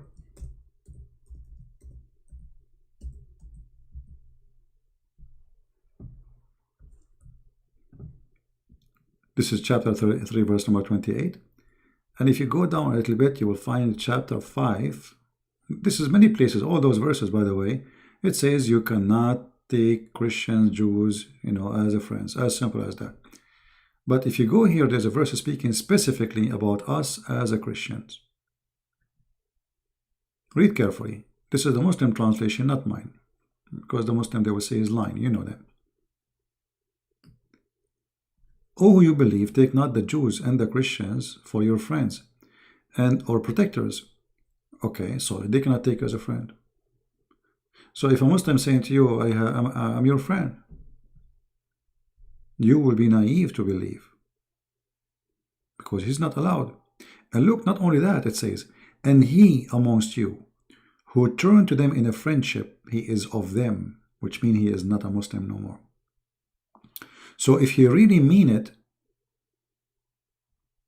to be friend to you, he became an apostate. Do you see it? I'm not making it up. This is the Muslim translation.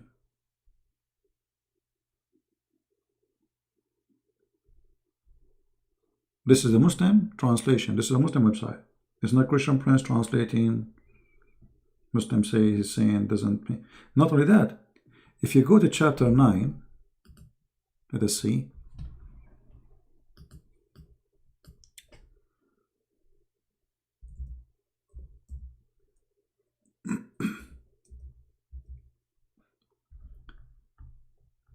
If you go here, actually, let us take this verse here. In chapter 58, verse number 22, it says, you will not find one single Muslim. He will take those who oppose Islam and he will love them. Even if they are their fathers and their sons and their clan. You will not find one Muslim, he love you. You oppose Islam. You refuse Islam. Even if you are a father of a Muslim guy, he is not allowed to love you. Who is saying that? This is their book. Who is translating? It is them.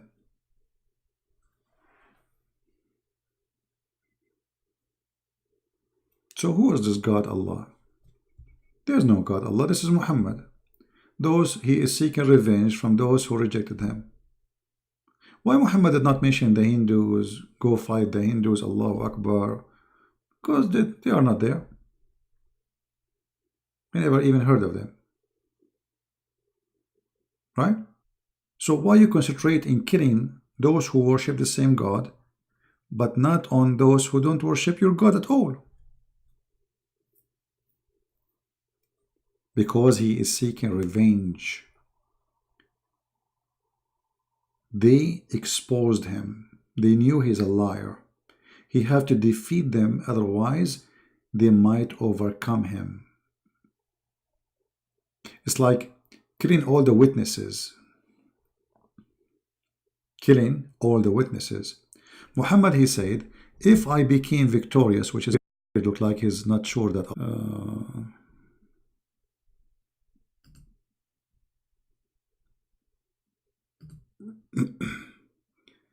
we have a crash in the program.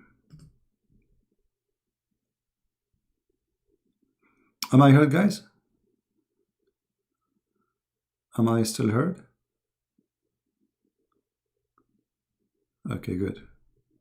Because you know, suddenly the program I have here stopped and crashed.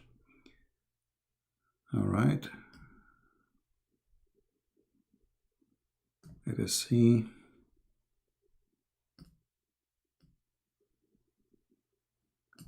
Okay.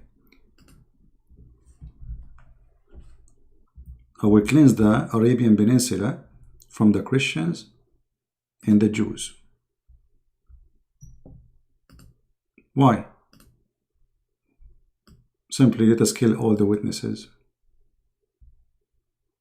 All the witnesses who they expose me. Read it. And the funny they say, there is a Abdul in the speaker corner. He said the Christian prince is terrorist. He support the crusade. Well, did you ask yourself what the crusade is? The crusade, you attacked us. The crusade attacked back. So look at this. They attack you and then they play victim. For 600 years after Christ, there is no crusade. No crusade. You attacked us, you took our cities, you took Jerusalem, you took our churches, and you forced jizya on the Christians. And when we do crusade, we are terrorists. But you doing jihad, taking our land, it's okay. They call it opening. You see the hypocrisy? Muhammad cleansing the Jews and the Arabian and the Christians from the Arabian Peninsula is not a crime.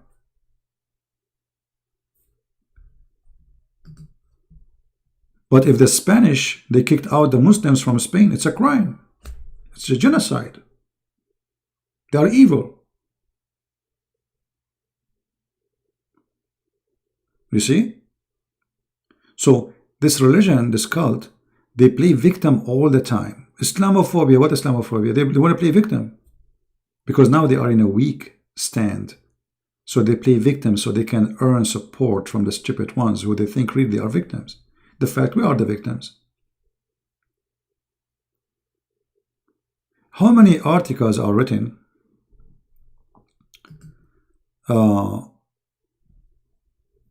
you know, that the Indian in India, they are discriminated. Right?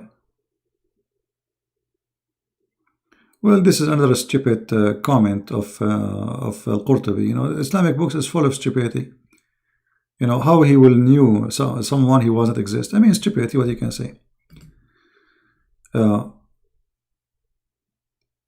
India right now, everybody's speaking about even Trump, or the Chinese, you know, like the Indian, they don't going to give citizenship to the Muslims, which is not really true.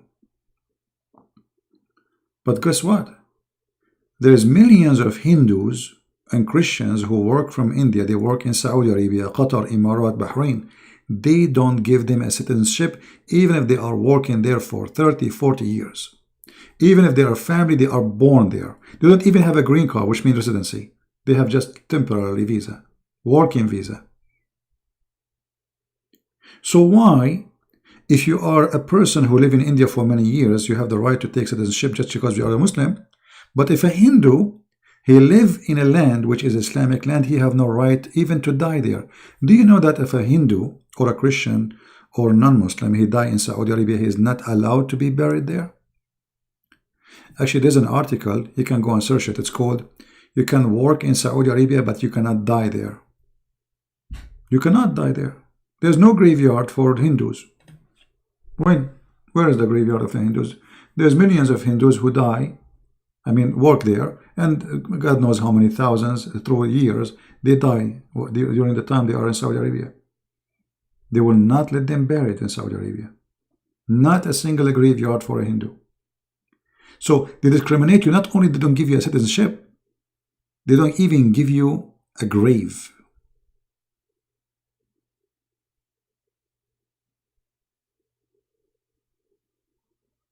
Yeah, history. Go and see what they did to the Greek people. What they did to Constantinia. This is our city. What they did to Romania. What they did to all of Europe. What they did to the Armenian. What they did to the Syrian. What they did to the Assyrian. But nobody play victim as they do. So you are Islamophobe.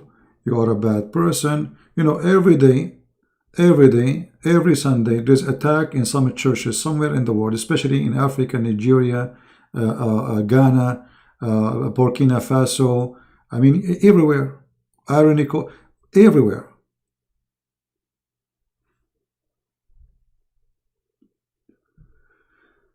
No one will go watch your communist religion channel. Keep blocking we Muslims. Communist? That's funny. No, my friend, you are the communist because you are sharing a stone to be kissed by everybody. This is communism. Isn't it? This is communism? Stone worshipping? Why you don't call me Mr. Omar? You are the communist, but in a bad way. You share women, you share slaves, you kidnap women, you exchange them. Do you want to show your reference?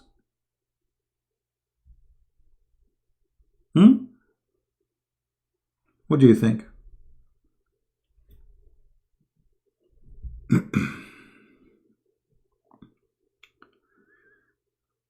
Hadith erase sin? Fever. Yeah, fever erase sin. Yeah, I mean, Muhammad have many stupid stories. Like, you know, if you have a fever, erase sin. And not only that, Muhammad, he said, I mean, this guy is mentally ill. Like, there's a hadith that if you have 3 kids, they die in fire, you go to heaven. What is that?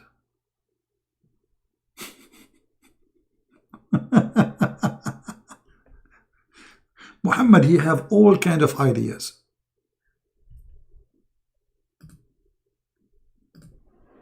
Let me show you this.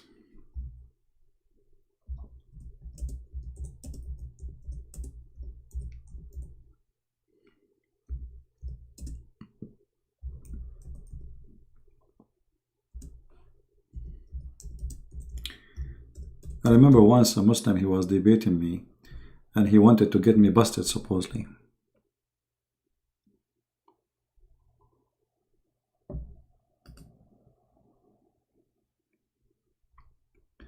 Let us see.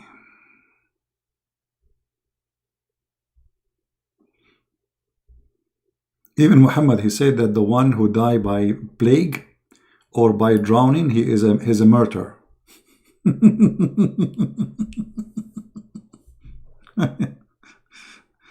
All right.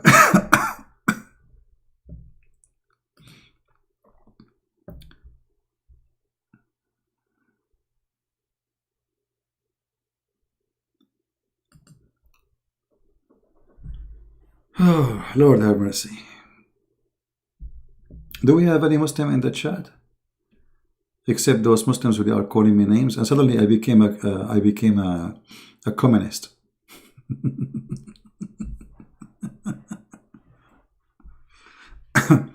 Armenians were the first Christian. No, that's not true, my friend.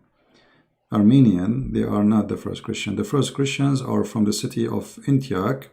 For sure, we are talking about it after the disciple, which means the first Christians are the Jews. The first Christians are the Jews. After that, the first city became a Christian is Antioch, as city. Which means, generally speaking, the first Christians after the Jews, it was the Aramaic. And then Christianity spread to many, many countries. Anyway, this is not important really, who is the first Christian, who is the second. The important is, are you Christian or not? No, that doesn't change anything.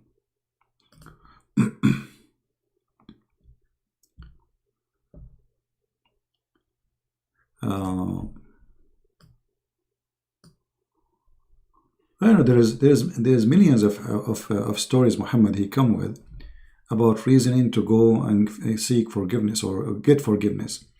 As you know, just to show you one of the forgiveness, which is obviously pagan practice. Muhammad he claimed that if you touch the black stone and the Yemeni corner, which I mean the corner of the Kaaba, it's called Yemen corner, and if you do that, that is going to erase your sin, as you say, which is obviously a very pagan practice and cannot be from a true God. How in the world anyone will believe that if I touch a stone, my sin is forgiven? How easy it is. The same as we saw in the hadith about Ashura. The one who fasts Ashura, Allah forgive the sin for him for the past year. So what do? You go do whatever you want the whole year, and then you fast one day, and all the sin is gone.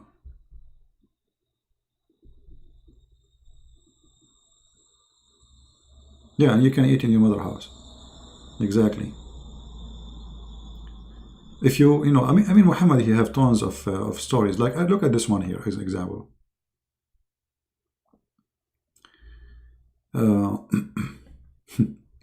The one who says, praise be to Allah.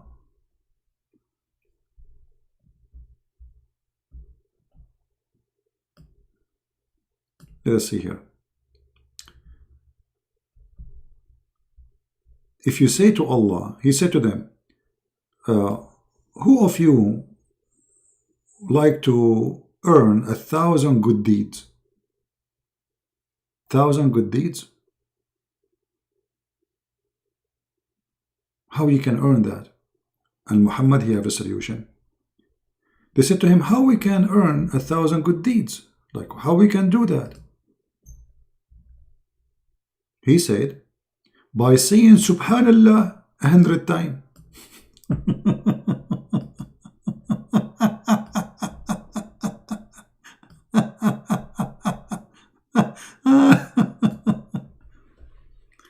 I mean, what is this?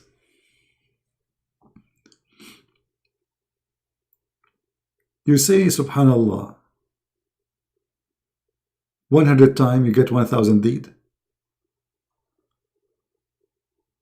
What is it? How stupid is that? And not only that, good deed will be recorded for him, or 1,000 sin will be forgiven. Okay, how many sin we do a day? There's no way we'll do 1,000 sin.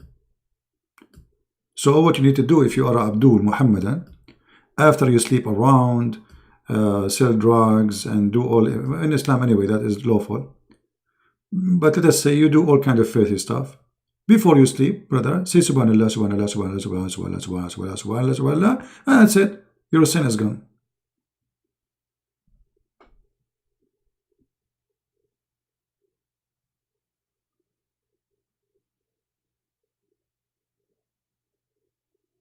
Do you see it? Obviously, this person is making things up. This is going to be true. God will forgive my sin, all the sin I did, 1,000 sin, just because I say Subhanallah 100 times. That's very easy recipe. Hey, hold on. Look what Mr. Why you don't call me my friend? Omar. Hold on. Look what he said. What is the problem? Catholic pray 100 Hail Mary in their prayer.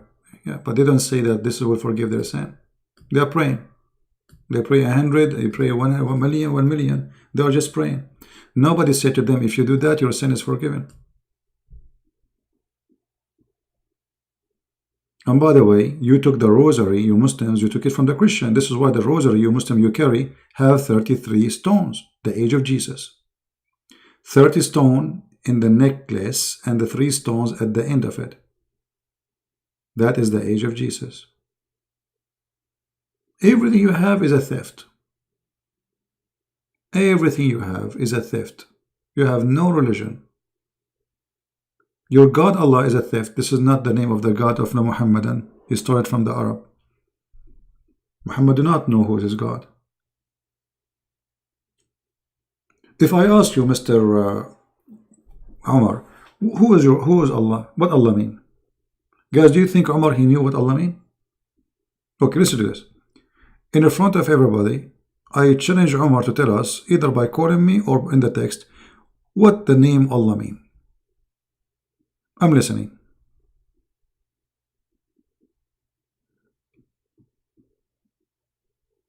Are you there, Umar? Are you searching Google?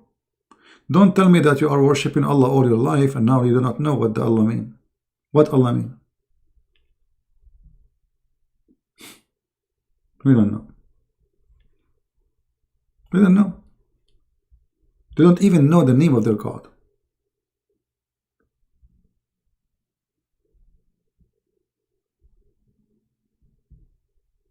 They don't know. He is searching Google, by the way. He is searching Google what Allah mean. They don't know.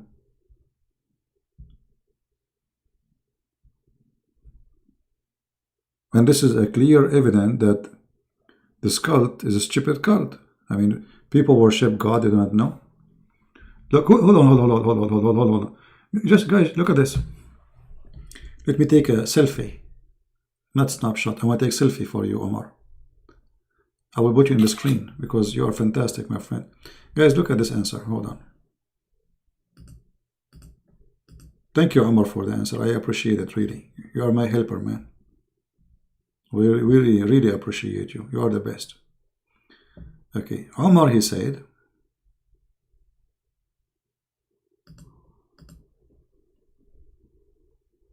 let us see.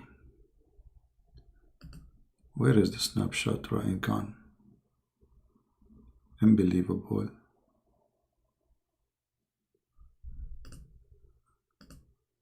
I took a snapshot, I cannot find it. Okay, here we go, we found it.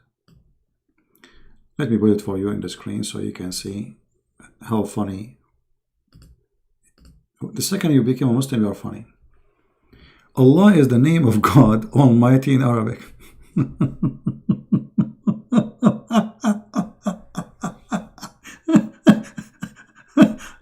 My friend, I'm asking you what the word Allah mean. You tell me is the name in Arabic? Are you serious? Is that a stand what they call it, stand alone what do you call it, comedy show? I'm asking you what Allah mean. You tell me this is Allah is an Arabic name. What Allah mean, man? Listen carefully. I know you don't use your brain usually, but today you have to use it. What Allah mean? Allah, personal name of God. So what Allah mean? Okay, personal name, we got it. Guys, Allah is a personal name. What Allah mean? They don't use their hand. They don't use their fingers. They don't use their head. They don't use anything. Stand-up comedy? Stand-up comedy. No, he's sitting down now. So after searching in Google, you come to me with this answer that Allah is a personal name? What do they mean? No idea. So you call him Allah, you do not know why? What this mean? Where the name is coming from?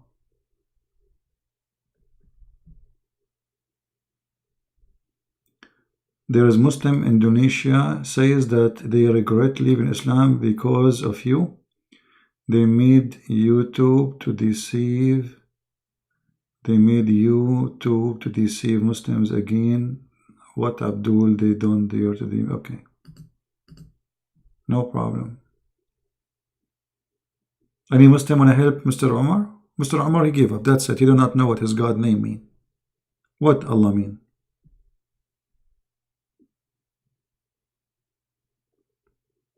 It's really funny. I mean, you ask him, what is the name of your God, Allah mean? He says, it's the name of my God, Allah. The same as the Muslim website. You know, you ask them why the Prophet kissed the black stone. They say because it's holy. We say why it's holy. They say because he kissed it.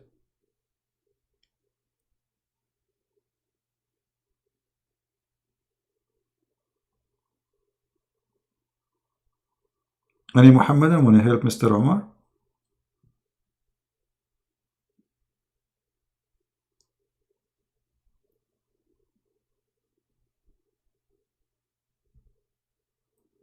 I mean, it's a simple question.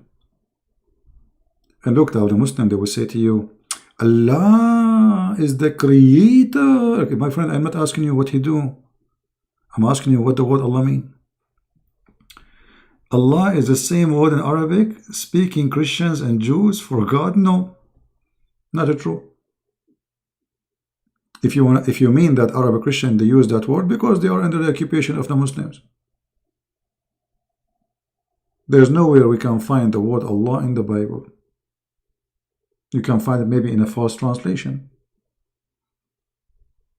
And this is not my question. My question is what Allah mean? You don't know. Used by who, not used by who? Not my question. You worship a God, you call him Allah. Shouldn't you know what the word mean? Isn't it a shame that a very simple thing about the name of your God you do not know? Is it a shame that we look in the internet, we find all the rubbish? Allah coming from Elohim, Allah coming from El. Where is that from? What Allah coming from Elohim? Still, what is that a name? Or is just a word mean God? You Muslim, you claim it's a name. As long as it's a name, okay, what the meaning?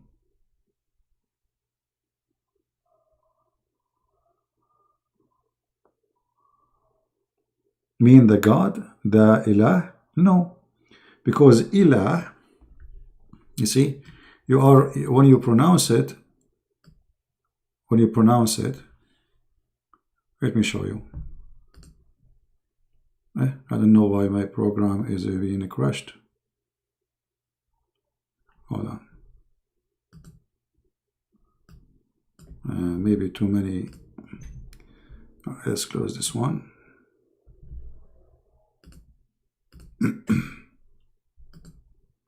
All right. If we pronounce the name of the God of Islam, it is like this.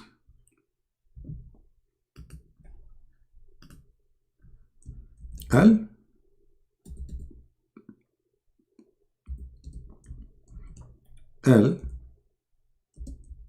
Allah. Al in Arabic today is equal to the. La is the name. But this is in Arabic today. Al is a word meaning God. So if you are saying that La is a word meaning God and Al is already a word meaning God, that's mean God. Allah mean God. La. Yeah, sometimes this program freeze. See? God La.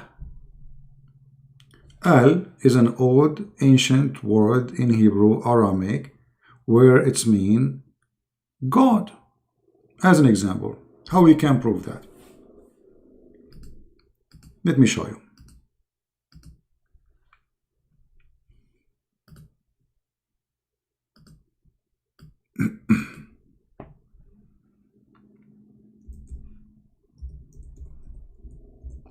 I will show you from the Quran.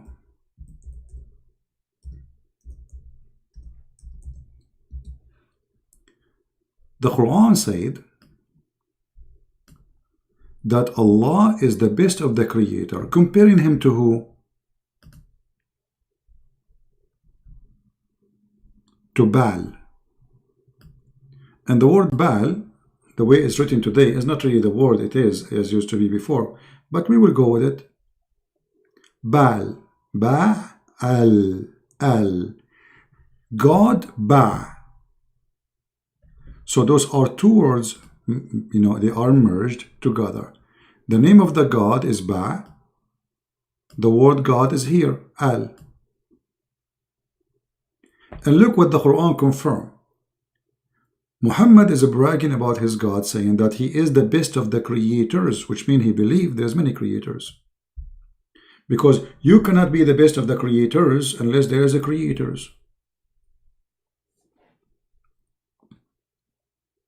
Right? I mean, if I say to you I was the best student, that's mean I am not the only student in the school. Otherwise, I'm lying. If I am the only student, it's a lie. Correct, guys? If I say I am the best student and I am the only student in the whole school, that's, you know, it's a lie. How you can be the best student? To be the best, you have to be one of many. So when the Quran says comparing Allah to Baal, there's a competition. Baal is a god, Allah is a god. Which one is better? Allah saying I am better than Baal. As simple as that. And what is better? What he is better? He is the best of the creators, which means Baal is a creator, Allah is a creator, but Allah is the best. If Baal cannot create and Allah comparing himself to Baal, that would be stupid. How you compare yourself to someone he cannot do anything and he is fake, is that exist? The second you say I am the best of the creators, it's meaning you approve that there is many creators and you are just the best. Which means there's many gods, I am the best of them. Right? If you go in the Quran, the first chapter in the Quran, I'm not going to take you far away. Al-Fatiha. Look with me. Anyone who speaks Arabic, he can notice that here it says, Bismillahir Rahmanir Rahim. Okay. Alhamdulillahi Rabbil Alameen. Okay, hold on. This is Allah in the first sentence. And this is Allah in the second sentence. Anyone notice what happened? What is the difference between the first Allah and the second one?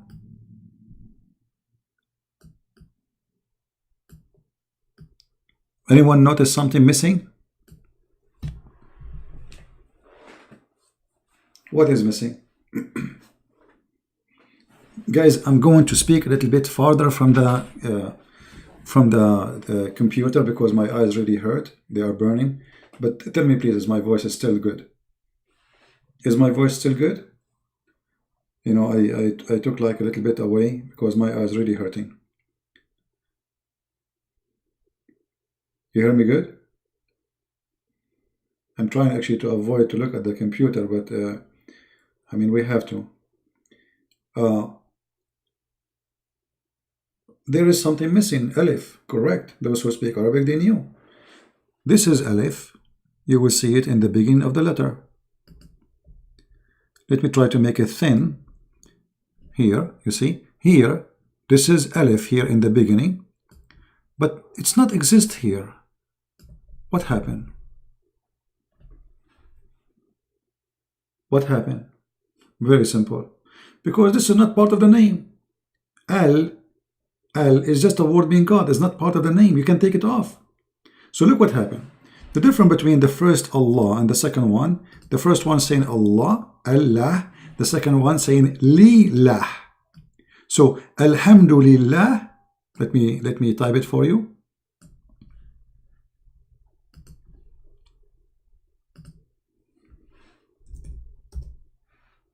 Lillah. Huh? Why? Because I'm saying thanks to Li in Arabic mean to. Let me break it for you in English. Or let's first do it in Arabic. Li, let us switch to Arabic. Li mean to.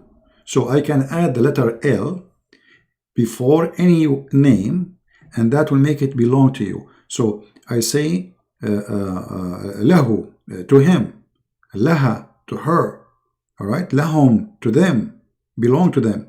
So li, to make something belong to someone else.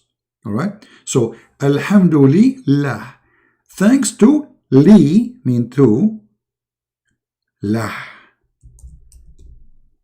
Oh, sorry, we are typing li, lah. In English will be li. Sometimes this thing freeze, you know. Li lah. Thanks to Allah. Thanks to lah. Here there's no Allah. Just the plain name.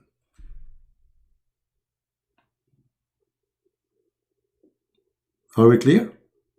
And that explains why the first one have Allah, the second one, I mean, both of them is Allah, but one without L, one with L. Okay, what happened? You cannot take letters from the name.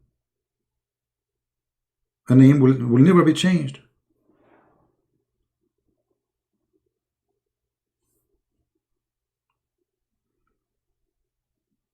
So here, there is a change. Why? Because this is the original name, lah. So thanks to lah.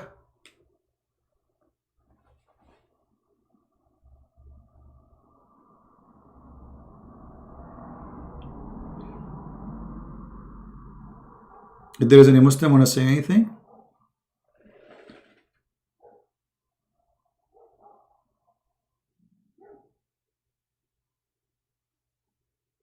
And actually, if you read this prayer here, which is, I find it very funny and stupid. Look at this. Supposedly the one who is speaking here is Allah. Okay. How Allah is talking, he says, in the name of Allah. Isn't it this is by itself is stupid? Where you get all of this? It's in front of you. It's just Arabic. Read it. Verse number 2. Alhamdulillah. Alhamdulillah. There is a website. It's called, I think, Quran. You click at the word, they will pronounce it for you. Click on it. Go there. It says Alhamdulillah. Lillah. Li mean to. La. This is the name of your God. As simple as that. Look at this. In the name of Allah. Well, like I am Allah. How I say in the name of Allah? Imagine how people will laugh at Trump if you go, he says, in the name of Trump. You know what I mean? You see, if the Quran saying Allah, he said to Muhammad, pray like this, like Jesus, they asked him, how you pray? He said to them, our Father, say like this, pray like this. Our Father out of heaven. No, this is not the case. There's nowhere it says anything, introduction, pray like this. Suddenly, in the name of Allah, Ar-Rahman Ar-Rahim, and then look at this stupid story here. Praise be to Allah. Like, who is the one saying praise be to Allah, saying praise be to Allah? And then he repeat again the same as he say, and the Lord of the two words, because they believe in the genie and the human being, you know. And then he repeat the same exact word he just said there. This can't be God. I mean, you just said the most gracious, the most merciful. Why you are saying it after 2 seconds? You did not, you just started the car. The one who is talking here, somebody, he's out of words. He's trying to make something. You just say the Rahman Ar-Rahim. Why you are saying Ar-Rahman Ar-Rahim?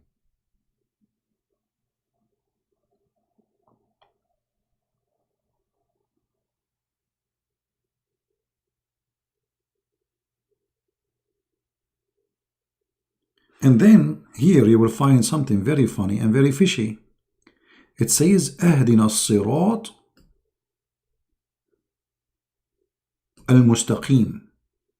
What sirat mean? Who is a Muslim can tell me what sirat mean?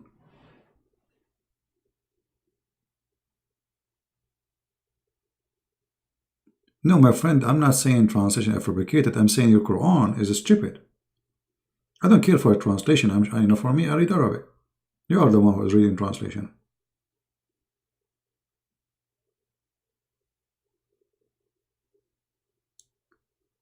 Lead us to the straight way. What is that straight way? What's Sirat? Sirat is a bridge. Muhammad, he learned from the Sabian that there is a bridge, and this bridge will take you to the sky. And those who they are committing sin, their legs will go down the bridge and they will be burned depending how much sin they commit. Sirat is not an Arabic word. صراط الذين أنعمت عليهم غير المغضوب عليهم ولا الضالين. Okay, the bridge of those who you bless them, favor them. Let us see what sirat mean from the Muslims' interpretation. So Muslim, they will not say, oh, Christian Prince making things up. You know them. Even if you show them, they say you are making things up. So what about you don't show them? Give me a second.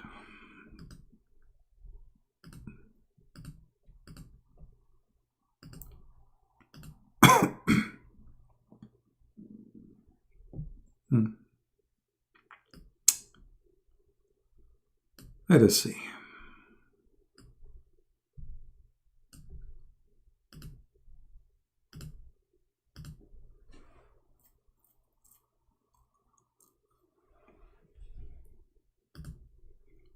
I will try to open some interpretation for us so we can read together and they will not say, you know, he's making things up. As they always do, as usual.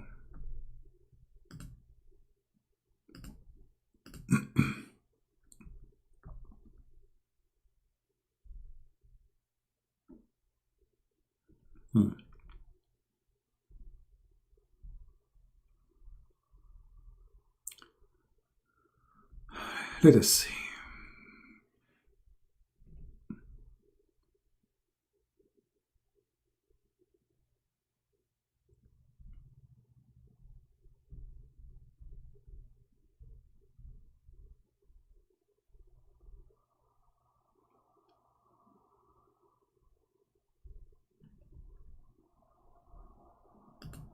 Who is a Muslim? He read Arabic. He is willing to call me and read for us and translate. Any Muslim? You translate. I will not translate. Anyone?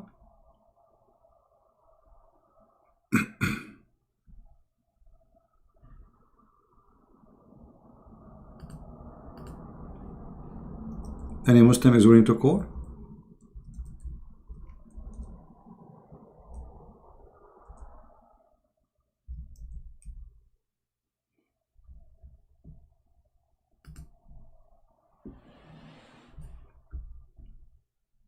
What sirat mean?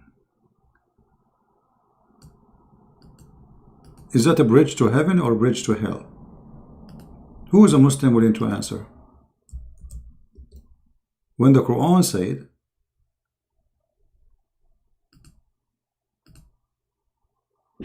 أهدنا الصراط المستقيم.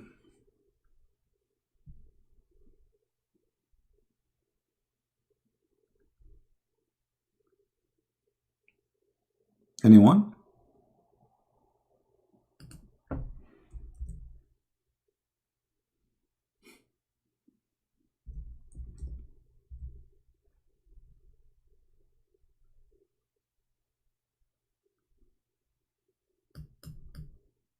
I don't see anyone.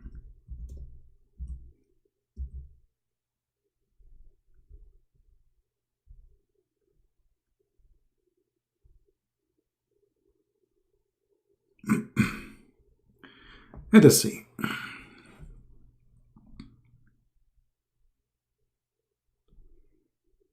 Just to show you that this is a bridge. Actually, some Islamic books, they say that a sirat is a bridge to hell, not even to heaven. But we will go and see.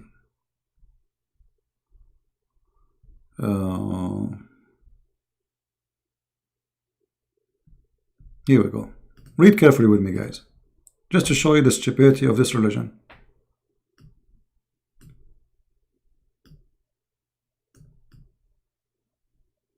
Death will be brought in the day of resurrection and made to stand on the sirat. This is the word sirat. Okay. What the word sirat is? Bridge to hell. Bridge over hell, sorry. As I said, when you walk, if you are supposedly did not pray much, etc., so the more you are sinner, the more you will be burned, because your feet will go down in the bridge. So there is people who will go inside hell. All Muslims will go inside hell, and depend how bad you are, you will be burned. So look, this is their translation saying the bridge over hell. In the book of Fath al-Bari, it says, Lil-Hafiz ibn Hajar, it says, it will be said, O people of paradise, and they will look like they will be tired, afraid, etc.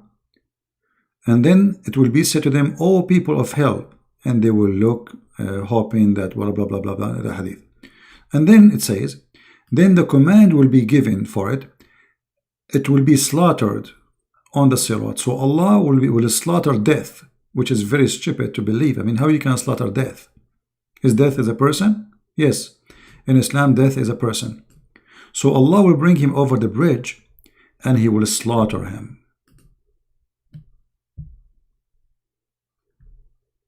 So how you say, Ahdina as-sirat al-mustaqim, if everybody want to go in the sirat? It's a bridge.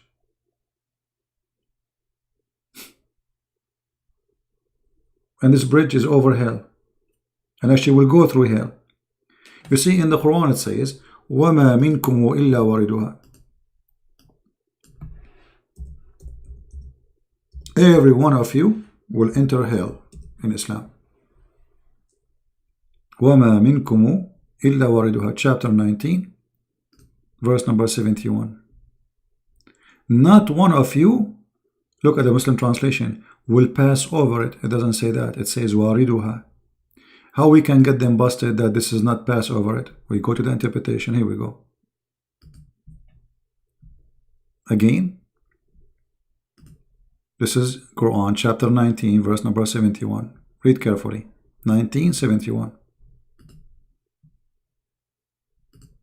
And again, the one is talking here is not Christian Prince. Liar is lying, bladder. Let's see.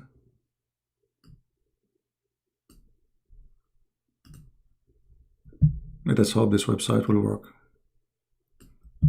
because you have to click like 20 times to make it open.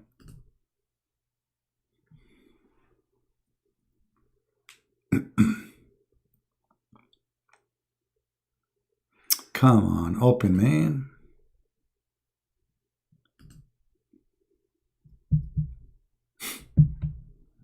What you can say?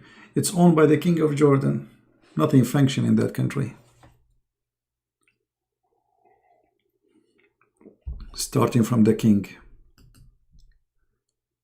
Come on. Here we go. We have to wait.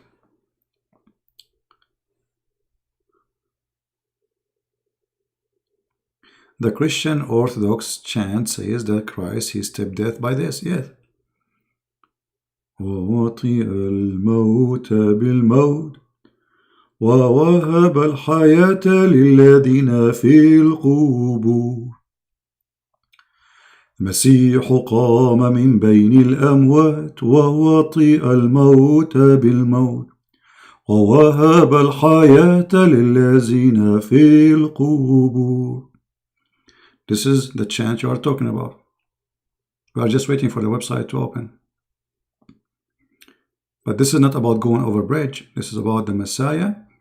He, overcome death by death.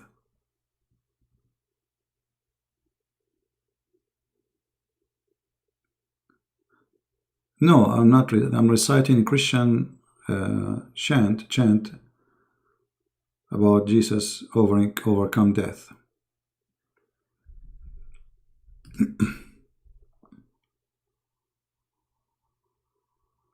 No, there is no Christian. The second you say Jesus is a prophet, not God, they are no Christian.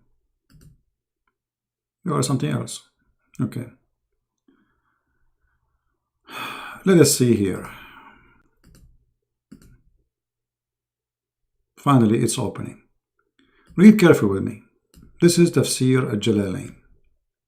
It says, there is not one of you but shall come to it. that but shall enter hell. No exception.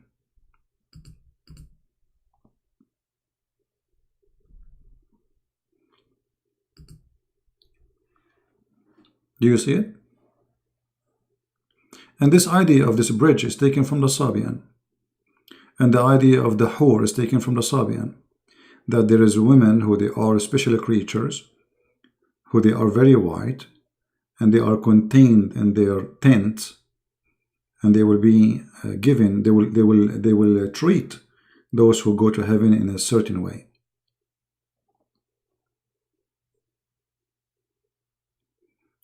And the song I was singing, this is, as the person who was in the chat was saying, this is an Orthodox church chant.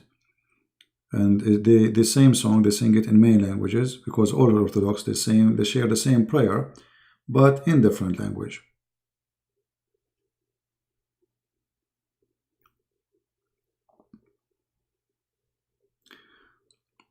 Who is the last prophet in Christianity? Because in Judaism, the age of a prophecies ended to make sense. Well, there's nothing is called the last prophet, but there is a prophet was exist in that time. Let us say the disciple of Jesus, all of them, they prophesy in his name. However, prophesying, it's a word not necessarily mean like there is many, let us say, definition for the word prophet. A prophet is somebody, he prophesied to you about God. How he do that? He tell you something you do not know about God. So if I am a person going to the jungle of Brazil and I met somebody he never heard about Christ, so I say to him that time will come and there is a day is going to be judgment day, and I'm using my own words, but I am using the word of God in the same time. I'm prophesying to this person, but doesn't make me really a prophet. So there is a prophet who God, he spoke to him, or God, he inspired him and give him revelation. And there is people who they prophesy to people about God, which means they inform them about prophecies, which does not make you really a prophet. Now, who is the last prophet? This is not really important for me, because, I mean, God is, he is the one who decides who he sent, who he will not. You know, if you remember, the Messiah, he said, not everyone says, Lord, Lord, will enter the kingdom of my Father, but the one, you know, who do his will. So they will say, we did miracle in your name, we like prophesy in your name. You know, he said, not everyone, which means there's some of them, they are true disciple of him, and there is some, they are fake. So can God send prophet? Still now? Yes, he can. How we know? From their fruits you shall know them. However, I do not need the prophets for me. I'm a believer already. And I don't find any reason to listen to anyone save the Lord. The Lord, he already spoke. And the disciple, they wrote his words, and we have their words too. Like when we read the book of Acts.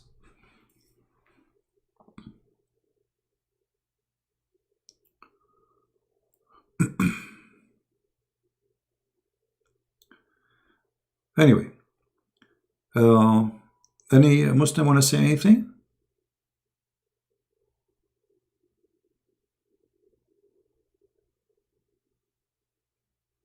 But you know, be careful. There is people, they claim to be prophets, the same as Muhammad, just to earn your money. So if a prophet is coming to take your money from your pocket and he seek his own privilege, obviously he is a fake man.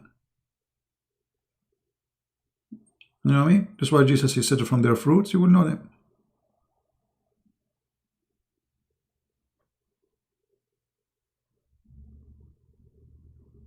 There's a very easy way to find out who is a false prophet or not. The same as Muhammad. Muhammad, he made verses about him. Any woman she want to give herself to the prophet. The best of the booty is for the prophet. Muhammad, if his eyes fall into a woman, her husband must divorce her. He's a cult leader. All of them, they are the same.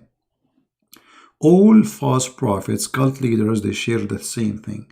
They want to sleep with your wife and they want your money. All of them. No exception. Go study the history of all cult leaders. You will find all of them are the same. Right? It looked like Omar is saying something. Then who was father that Jesus mentioned in his prayer? That's a good question, Omar. The Father is the Father. God is a three-person. If you say to me, how God can be three in one? Well, he's God. How God can be God then? You see, if you go in the Quran, Omar, listen to me carefully. You will find that your Quran is saying that Jesus is a three, but yet he is one. But the same verse says, don't say Trinity. No, we don't believe that Jesus is three. No, you know. And we don't believe in what the Quran is saying. But the Quran, the same book, saying that don't say Trinity, yet is saying that Jesus is a three and one in the same time. Read carefully with me.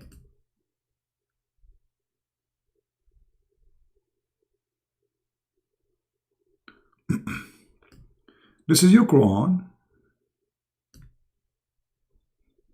Give me a second so I can zoom in.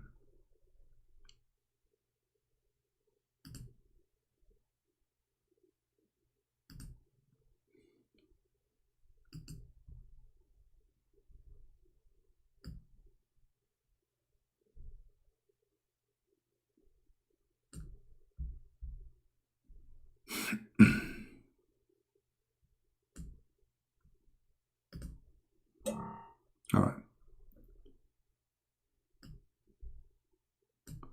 Listen carefully, Omar. See, I'm trying to help you. I'm not against you. There's nothing personal here, my friend. You're welcome here, and, you know, feel free to ask questions. If you like to call me, I will be happy to hear you. The Quran says, commit no excuse in your religion, okay? Don't say Allah, but the truth. Christ Jesus, son of Mary, he was, between two brackets, does not exist. It's not from the Quran. This is why it's between two brackets. He is a messenger, okay? Write down, Omar, write down, take a note. He is what? A messenger. That's wonderful. He's a man, messenger, okay? And he is his word, okay? He's what? He's the word. And he is a spirit proceeding from Allah. Okay, wonderful. So he is a man, he is a word, he is a spirit. How three can be one?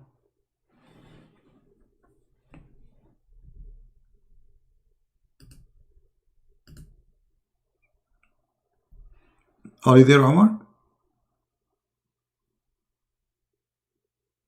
How he is one? He's a Christ is a man like me and you, supposedly, right? Okay.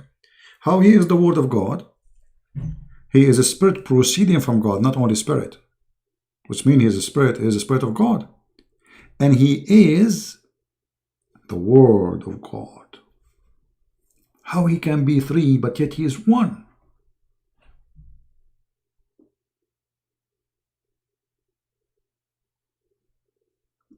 Are you there, Omar? The logical answer says, well, God, he can do as he wish. Right? I'm helping you. I'm giving you a hand. Okay, God, your God, Allah, he can make Jesus as he wish. He make him three and one at the same time. Well, so God, he can make Jesus three and one at the same time, but God cannot, he himself, be three and one at the same time. He is no more than in a bracket. How come not to use the word bracket? Use it, no problem. Okay, don't be upset. Use the word bracket. I'm saying the word bracket is not in the Quran. This is in translation to explain to you. But no problem, my friend. Are you happy? That will not change anything. Still the same.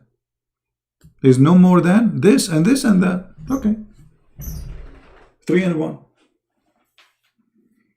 Don't be upset, please, from the bracket stuff. We gave you the bracket back.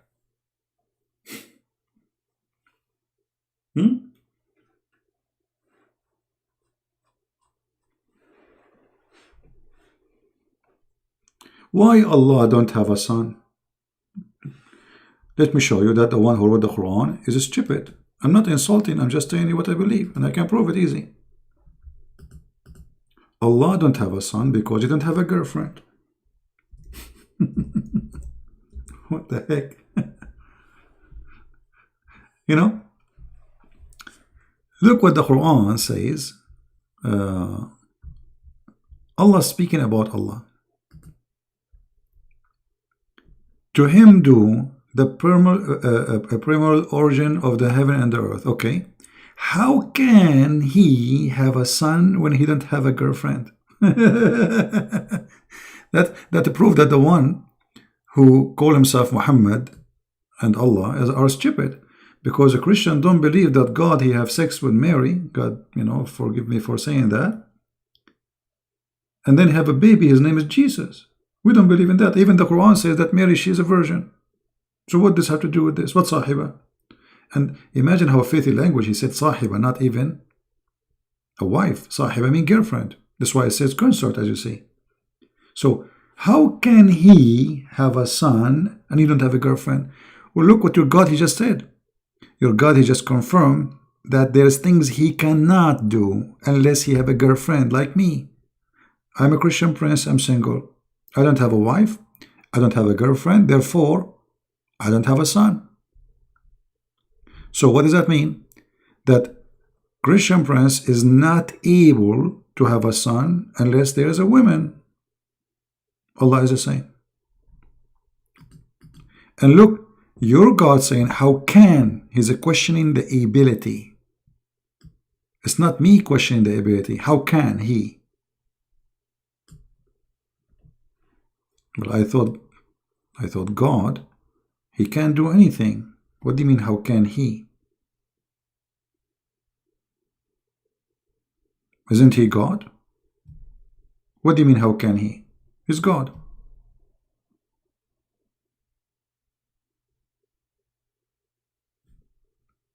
How God can resurrect us from death? Well, because he's God, he can do it. How God can create Adam from dust? Well, he can do it, he's God. So all the amazing miracle God he can do, suddenly he cannot have a son because he didn't have a girlfriend. Obviously the one who made this verse is an idiot. Because the God of the Christians, they don't believe that the God have sex with a woman and they have a son. His name is Jesus. That's number one. Number two, the second you say God, that's mean he's almighty. The second you say almighty, that's mean he can't do anything.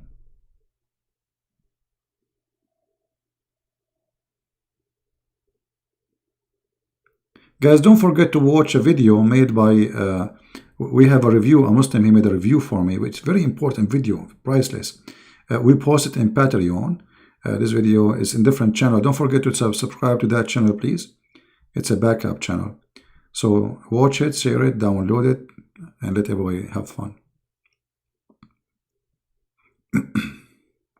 Yeah, the reason we call God Almighty, for he have all the mighty power. That's what Almighty mean. Otherwise, why you call him Almighty? Your God is not Almighty. Can Allah be a man? Muslims, they say no. So he cannot be Almighty. Because Almighty, it means there's no limitation of what he can be or what he can do. Correct, guys? The second I say Almighty, it means that's it. He's out of limit. He create, he resurrect, he can come to us as a spirit, he can come to us as a man. I mean, he's God. If God cannot do that, who can do that? Me? The second you put limit to your God, that means your God is a fufu, is a fifi, is a tutu. He's just an idol. How an idol can have a son if he don't have a wife? My God is a living God. He do not need a wife to have a son. Your God is not. He cannot.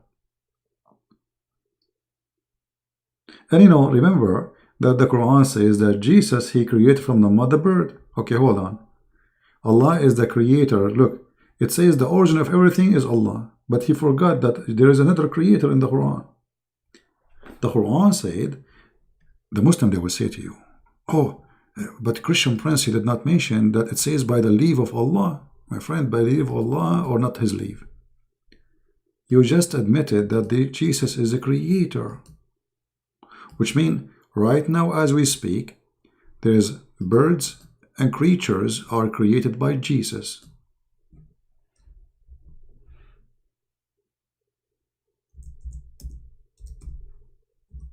Who said that? The Quran. How that can be true?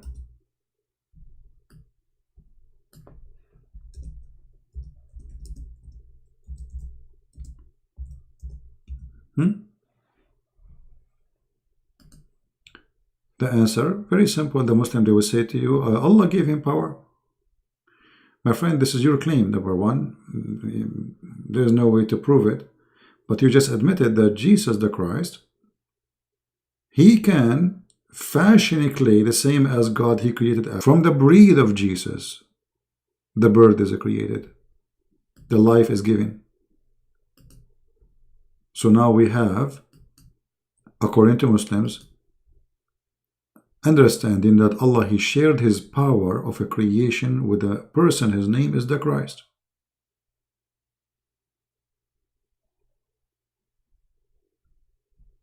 I determined for you out of dust the like of a form of a bird, and I breathed into it, and it became a bird by the leave of Allah.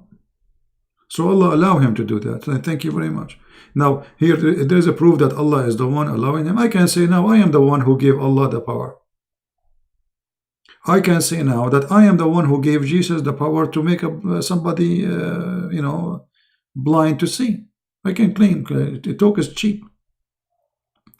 But what you confirm to us in the Quran, that Jesus, he created exactly as God, he created Adam.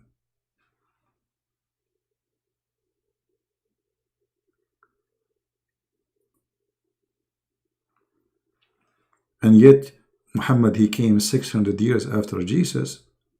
So how he know about Jesus? What he knew about him? He don't even know his correct name.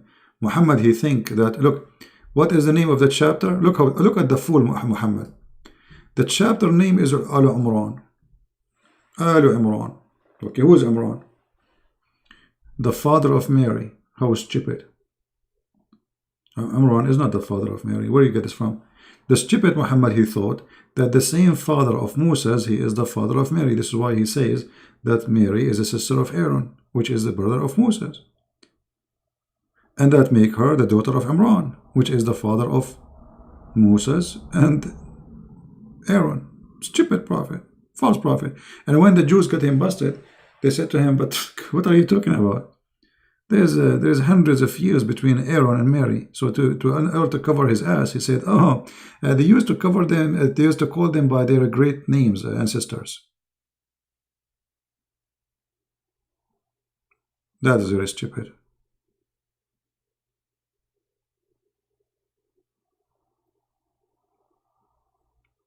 There's a double mistake here. The Muslim, they try to fix it. They say, oh, he called her the sister of Aaron, but she is not really his sister. But look, what is the father of Mary in the Quran? Imran. Okay. This is the same name the Muslim believe he is the father of Moses too. So it's obvious. And this is wrong because Mary's father is not Imran. Where do you get this from? It's obvious. False prophet, he made a stupid mistake, and it's too late to take it out from the Quran. Yeah, Moses is the uncle of Jesus. Hey, uncle. Oh boy.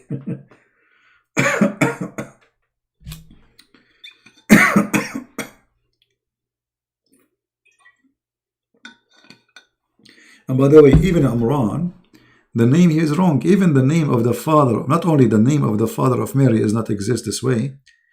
There is no Imran, the father of Moses. His name is, the stupid, the idiot Muhammad.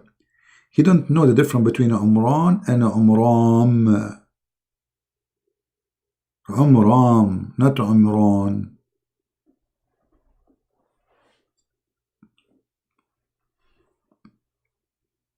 Right? So what do you think, my friend Omar? Don't you think it's time for you to leave the cult of Islam, Omar? Do you like to call me? Our prophet get power from Allah to see the future? Like what? Okay, let me show you your prophet seeing the future. Guys, our friend here, Omar, by the way, is welcome. I hope everybody will speak nice to him. He sounds like a nice guy. Like you see, he's not saying bad things. He's not, he's trying to defend his religion, and this is his right. So I advise everybody to speak nice to him. Please be gentle with him.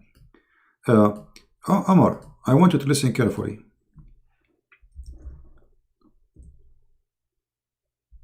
Your prophet, he knew the future.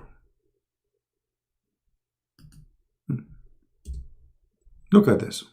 This is your prophet telling us about the future. Let us see where we can find the hadith.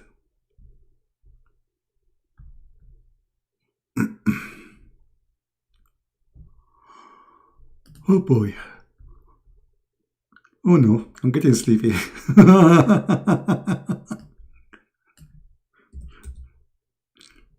All right, let's see.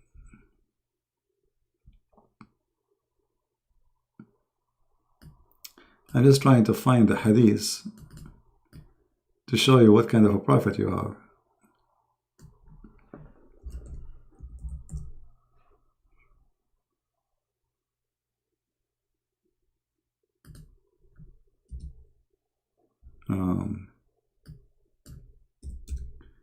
For some reason, I cannot see it. Hold on.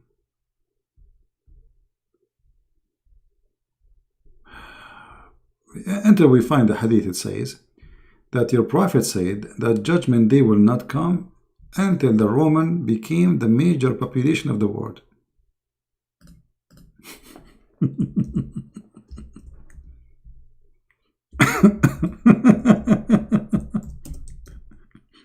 In his time, Muhammad, the Rome was like a big empire. And the fool, he thought that the Roman Empire, all of those empires are Roman. They are not all. All those are countries occupied by the Roman. And they are not the majority of population of anywhere, even at that time. But Muhammad is claiming that judgment day will not come till the Roman became the major population of the earth. I'm just trying to find the hadith in English. I have it in front of me in Arabic, but the problem always... here we go. This is your prophet who knew the future, giving false prophecy. The messenger of Allah said, the last hour would come when the Roman would form the majority among the people. What is the population of Italy right now?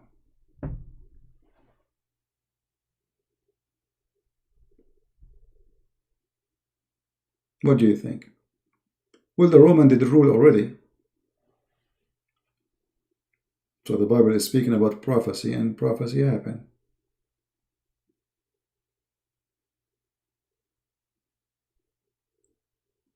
What is the population of the Roman?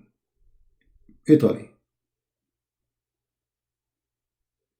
Is that a false prophecy? He's not talking about them ruling. He's talking about them. They will be the majority among the people in the world, which means the major population. There are 60 million. Indonesia 3 times more than the Roman.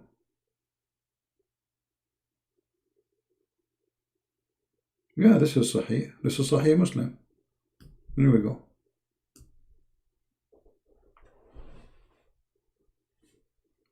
This is Sahih Muslim.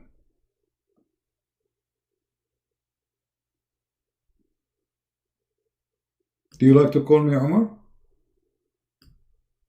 I like to speak to you. You sound like a decent person.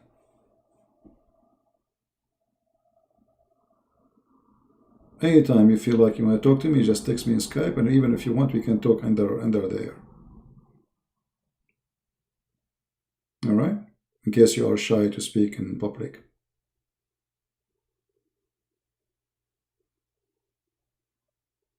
As you see, Omar, this is a false prophet. All his prophecies are stupid.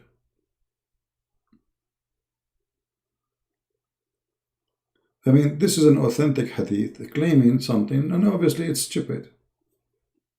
How the Roman will become the majority of population by the judgment day? What will happen? The Roman, they destroyed China. They will destroy. I mean, Indonesia alone is 3 times more than them. 60 million. They live in one building in China. What's 60 million? Muhammad, you never heard of the Chinese? Huh? No, this is going to be a prophet of God. Roman European majority? My friend, even the European are minority. They are not the majority. What European majority? Secondly, Roman are not all European. Roman is the Italian. The rest are not Roman. Actually, the rest were occupied by the Roman. And they were enemy to them. So this is a false statement.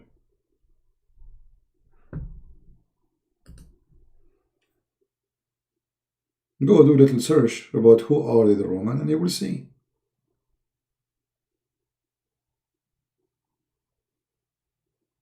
False prophet.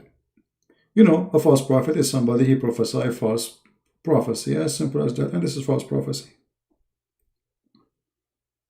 I can come with a prophecy better than your prophet. Let me tell you one. It's going to rain somewhere in Indonesia tomorrow. And women, they will have their period. Many women. Okay, I'm prophet now. And there is many cats, they will say meow. And dogs will say ho.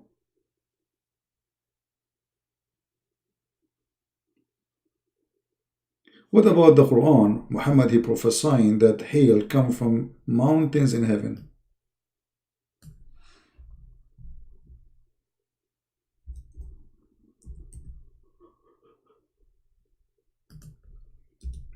How in the world that can be?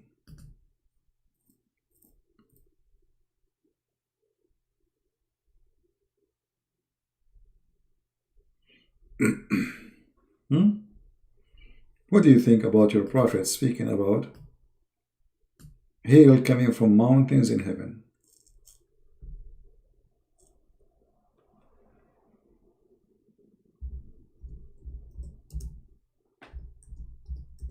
Do you really believe in such a thing? That there is mountains in heaven where Allah, he break hail from it?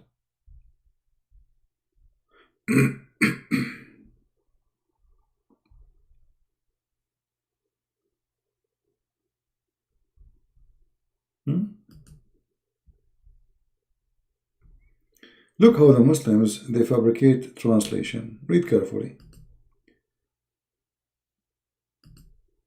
It says, and he sent down of the cloud that are like mountains wherein hail. It doesn't say that. How we can get them busted that the Quran doesn't say that? Anyone knows? Very easy. Change the translator.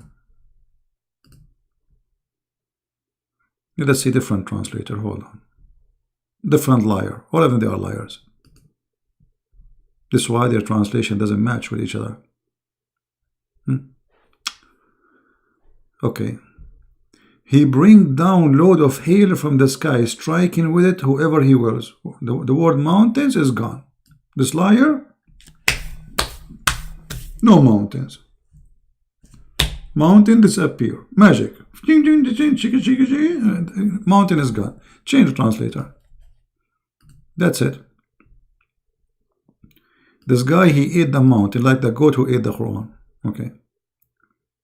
Like mountains. You see the add between bracket? Like mountains. That doesn't say like mountains. It says mountains. From mountains. Like what the heck? Change the translator. Let us see different Muslim.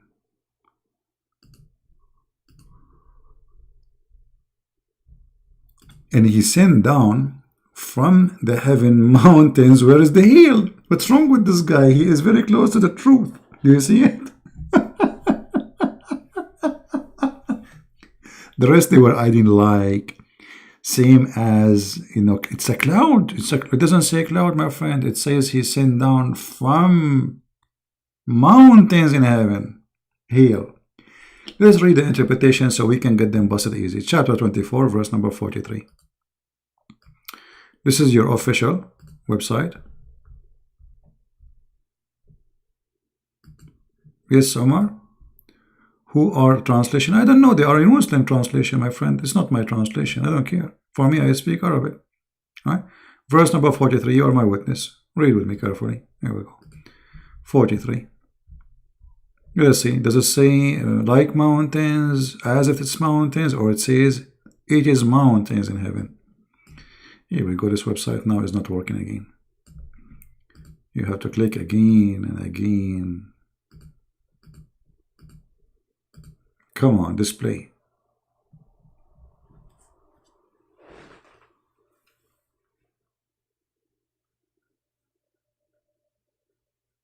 We have to wait for this website to open. He's so slow like Allah.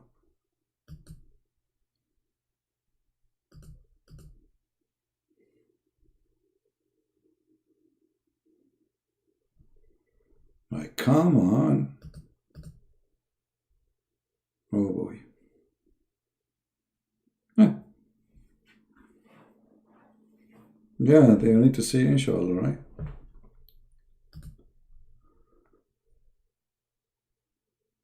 It's not opening.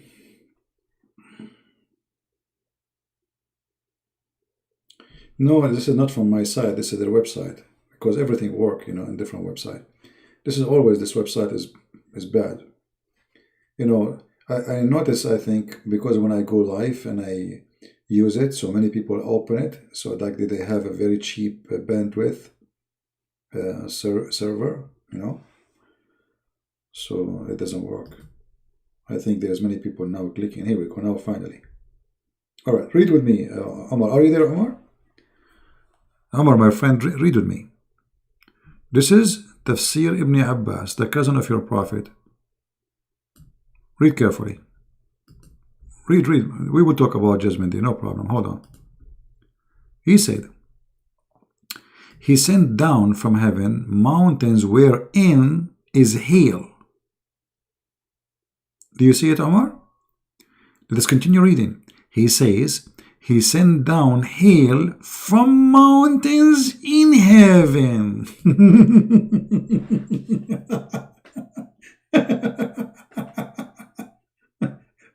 Now what they will say this is Da'if Quran, brother. Brother, this is Da'if Quran. No, CV, it doesn't say, you know, the voice of people of Lut. Do you see it? He says he sent down hail from mountains in heaven. I mean, how clear we can make it more than this? This is a prophet. He prophesied about where hail is coming from. This is prophecy. Nobody knows where hail coming from at that time. Muhammad is prophesying. He will tell us where the hail coming from.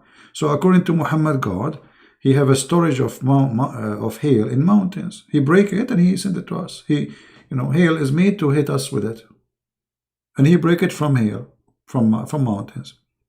Makes sense. I saw that in Avatar movie. Did you watch Avatar, Omar?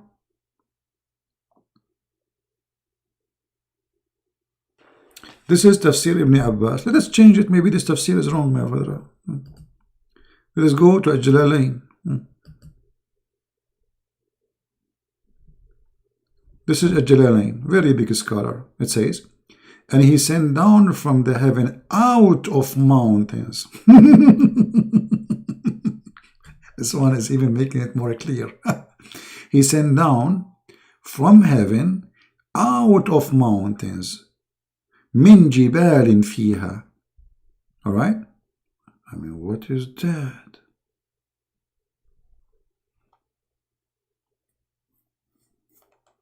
This is Quran. And this is Muhammad. So if this is a lie, that means the rest is a lie. That's it. Do we agree, people? If this is a lie, Muhammad is a liar because he's claiming that he received this from his God.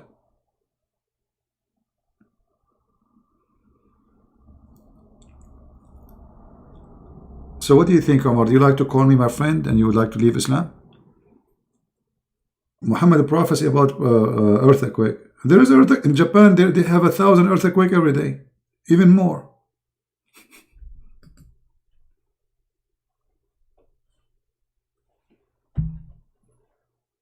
I saw a dream that Turkey will suffer from a very huge earthquake, but doesn't make me a prophet, my friend.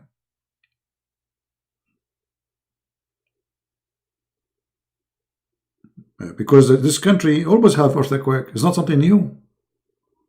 So if I saw that, maybe I don't know the reason I saw it, but I saw that. But doesn't make me a prophet.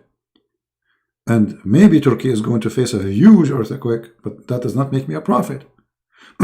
So if I say there is rain will come, it doesn't make me a prophet. If I say earthquake will happen, it's happened always. This is why it's called earthquake. It is something that exists in the earth since the beginning. And if I can go any prophet over any prophecy or prophet he said, and we will laugh at them. All of them, they are stupid. My friend Omar, I advise you to leave Islam right now. I mean, you are smarter than this man. Do you like to call me? Omar, do you like to call me live?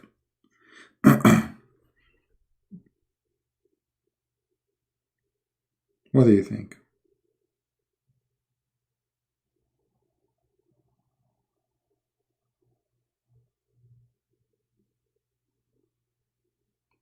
Do you like to call me Omar and denounce Islam? I can tell you are leaving. It's just a matter of time, if not immediately now. Do you like to call? And then I will explain to you about the Messiah. What do you say? I will answer any question you have about the Messiah. In the same time, I mean, this verse alone, forget about the rest. Let us say Muhammad, he said 100 statements, they are truthful, but this is Quran, and it's a lie. So Muhammad is a liar. There's no way his God told him that. Do you agree, Omar? Omar, do you agree that there is no way that God, he told Muhammad that he'll come from mountains? Do you agree with that?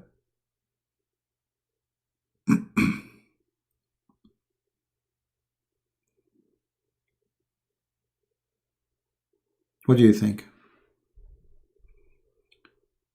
Well, a good man, he protect women. My friend, your prophet was raping slaves. What saved slaves? Which slave he saved? Your prophet, he slaughtered women, he slaughtered men, he killed children, he raped them. I mean, what are you talking about? And let us say, for the sake of argument, I am a good person, but I claim to be a prophet, and this is a false prophecy. That's mean that's it. He's lying.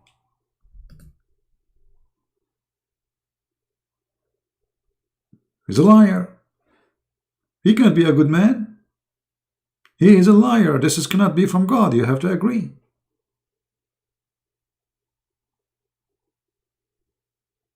Either Muhammad is a prophet from God, and God told him this, which is stupid. That's mean him and his God are stupid. Or Muhammad is a fabricator, and there's no God told him this.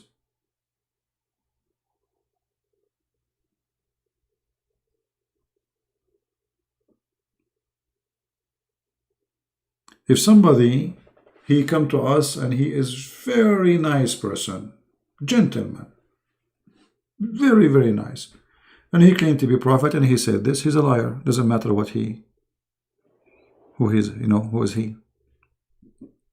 Liar is a liar.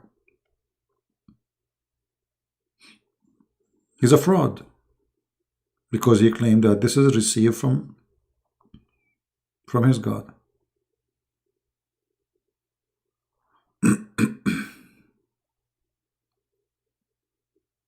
So what do you say, my friend Amar? Do you like to call me and leave Islam? You don't need to call it, leave Islam right away. If you have a questions, feel free. What about you call me and tell me about your prophet, the good guy? What do you think?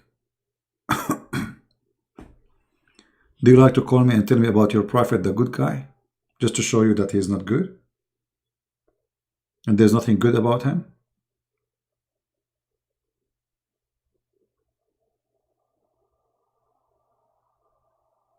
I would love to hear you telling me about the good guy Muhammad. Obviously, my friend, you have no idea. Muhammad is a very evil man.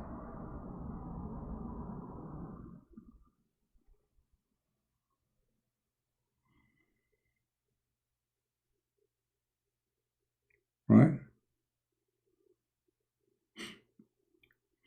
I just opened Skype actually.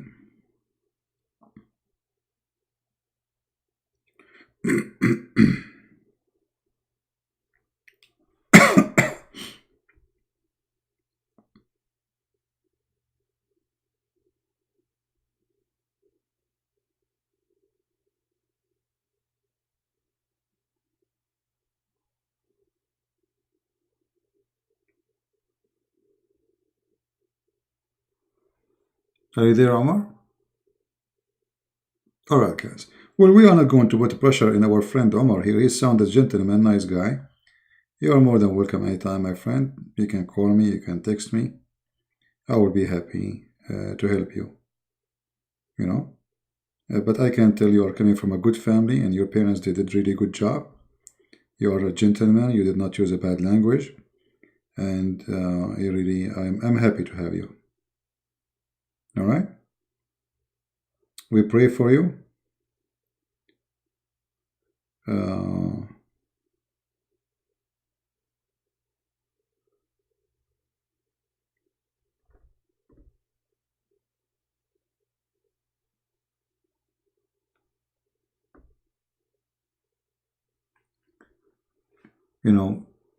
All of us in a certain time, we are lost somehow. We are looking for truth. We hear many things, they contradiction. The Muslim, they say Muhammad is amazing. Christian Prince, he said Muhammad is bad. Okay, somebody's lying here. But you see, my friend, we are showing you this is what the Quran is saying. And this is what your scholars are saying. This is not Christian Prince saying your prophet said that. I'm just sharing what your prophet said according to your scholars and according to the Quran.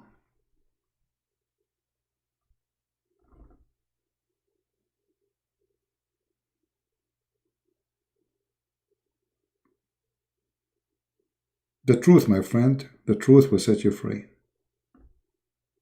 Nothing else. And the Messiah, he said, I am the truth. I am the Alpha. I am the Omega. I am the resurrection. As simple as that.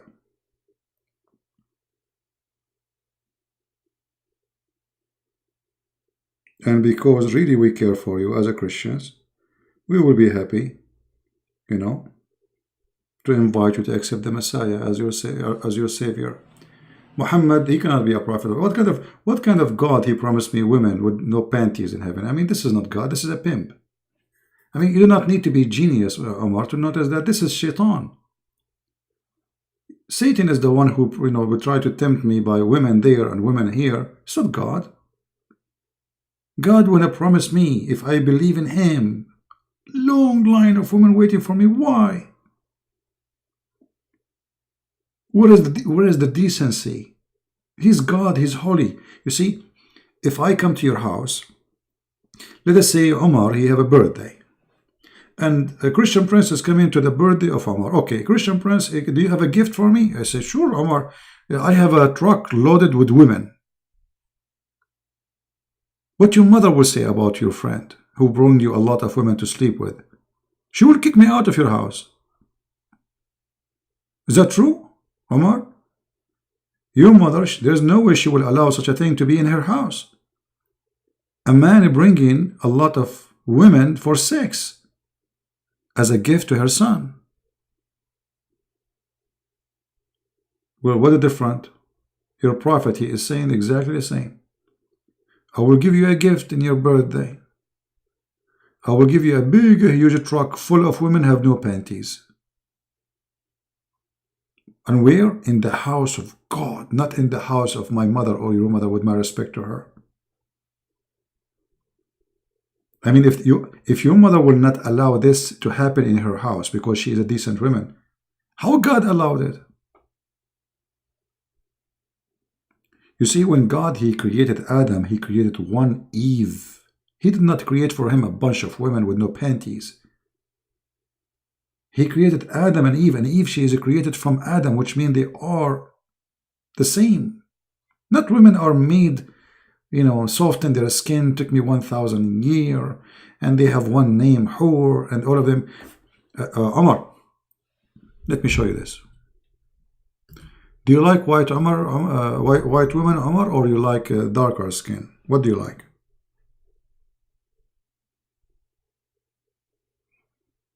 Do you hear me, Omar? What kind of women you like, my friend? Do you like women who they are very white? Or you like darker skin? Look what your prophet, he promised you. This is Sahih Bukhari. That women in heaven, which Allah will provide to you, you can see through their bones. Have you ever heard of a stupid promise like this? Women in heaven. What do you mean, what women? Don't you know that your prophet, he promised you women in heaven? Look what he said. That those women, the Huris, the Hur, they are so beautiful to the point you can see through the marrow of their bones. I mean, if Muhammad is not mentally ill, he is sick. Because let me show you how women, according to Muhammad, look like. Give me a second.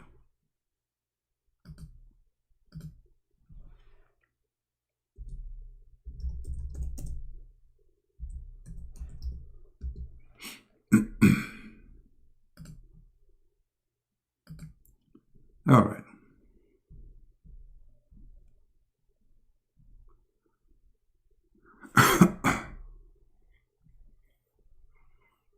Let me show you what your prophet is promising you, my friend.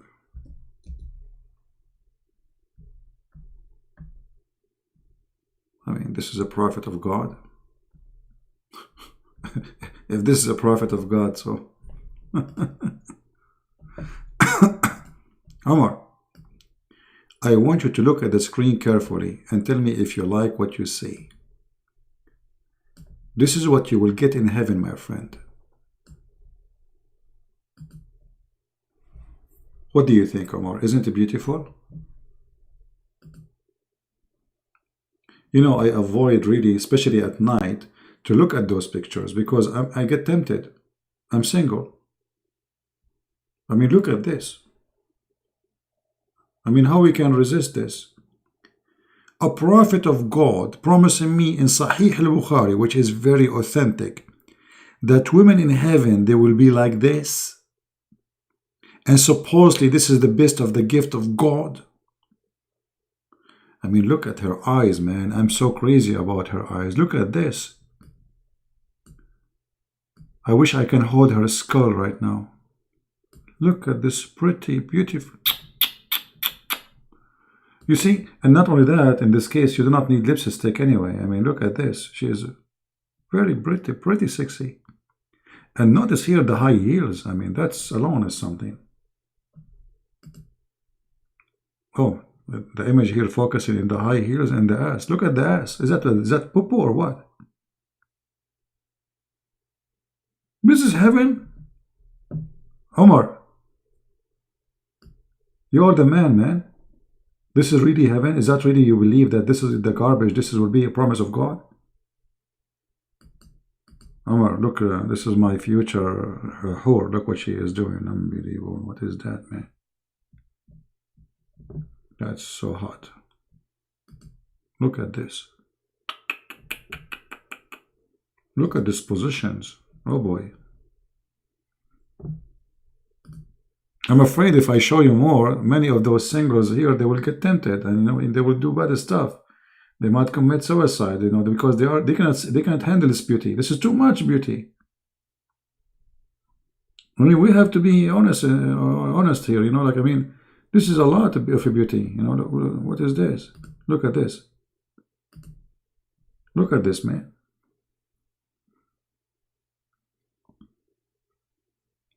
This is heaven. It cannot be like this. I think there is a hiding message in the hadith. That's a good one, Omar. Actually, I see a hiding message here. Let me see. Hold on. You see, look at this. Guys, Omar, he is right.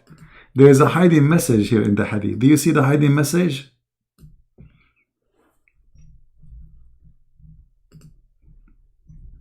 I mean, it's obvious. There's a hiding message there. Who can deny that? There's a hiding message, Omar. You are right. I see it hiding there, obviously. Look at this, It's so clear. It's a big message, actually. Just wait until you go to the bathroom, and then you will see how big it is. You are funny, Omar.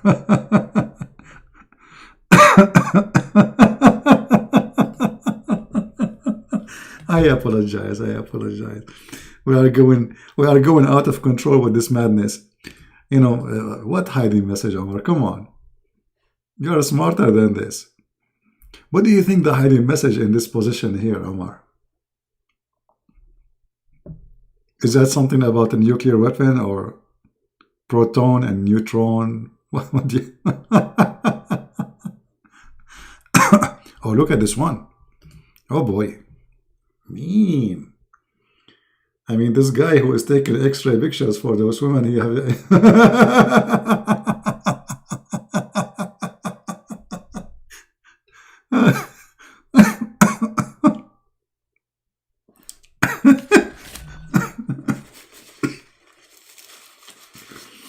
One day I will die from laughing.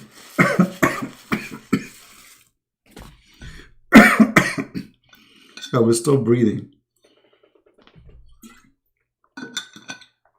Honest to God, it doesn't matter how I repeat the same story. Each time I hear it, I die laughing, as if I'm hearing it first time. I mean, look at this madness. And look, this is exactly what your prophet said in the hadith. Read it. Exactly. The houris who will be so beautiful and pure and transparent, the marrow of their bones, the marrow of the bones of their legs will be seen through the bones and the flesh. Sahih al-Bukhari. It doesn't say that, CB.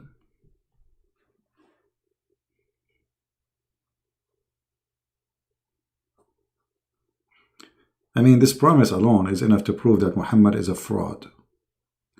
Those Arab, they are obsessed with white women. They like white women.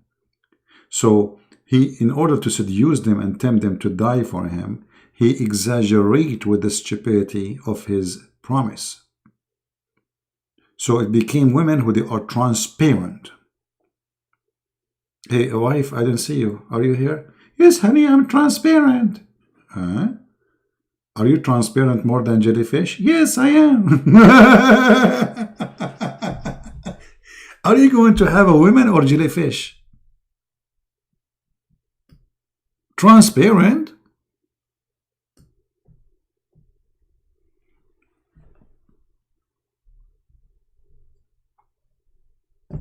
Are you there, Omar?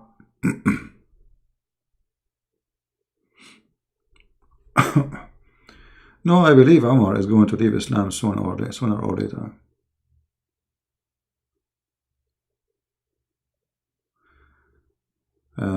I mean, like, no way in heaven we can get those women. God is holy, you know?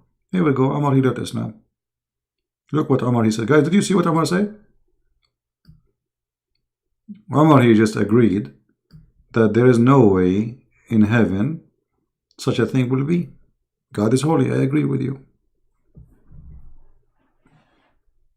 Omar, he just decided to leave Islam because you just agreed that there is no way. No way. Omar saying to you guys, there's no way. It's impossible. You see the word no way? No way in heaven we can get those women. God is holy, you know?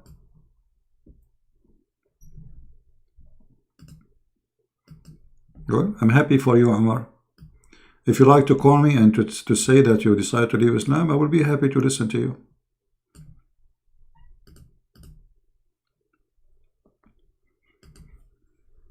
You just decided to go. There's no way you are right. I mean, this promise is not even fit for an idiot. Even an idiot would laugh at it. And there's no way for a smart person like Omar, he will believe in such a garbage. So what do you think, Omar? You like to call me?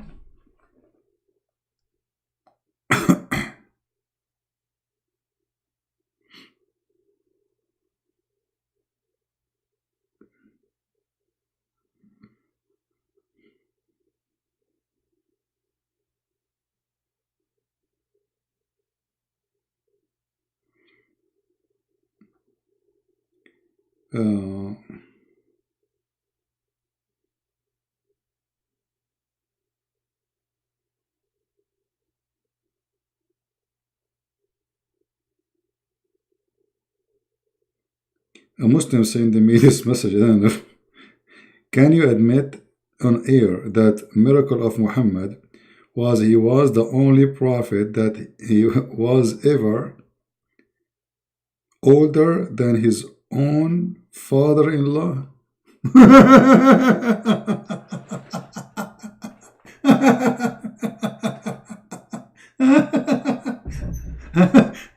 This guy, he's saying it's a miracle that Muhammad is older than his father-in-law. It's a miracle. What is the miracle? He is older than his father-in-law. Can you admit in here?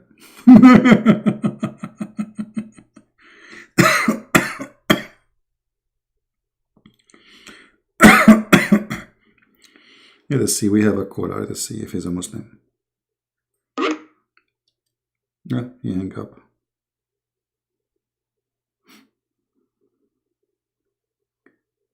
Yeah, let us call him back. I'm going to be going through Christian Prince's Sex and Allah. Yes, this guy actually takes pride in his works. And as you can see this image, he's received a lot of great... Our friend, we made a video already about it, and everybody is going to go and watch. Go watch and die laughing. We have a video already about it. Go and die laughing. You just get your prophet busted, you stupid. Let me find you the video. Hold on. As long as you are happy about the video, look what happened. Guess what? You Muslim will regret having a guy like this. Let me pause the link. Here we go. This is a video. It's called Amazing Review.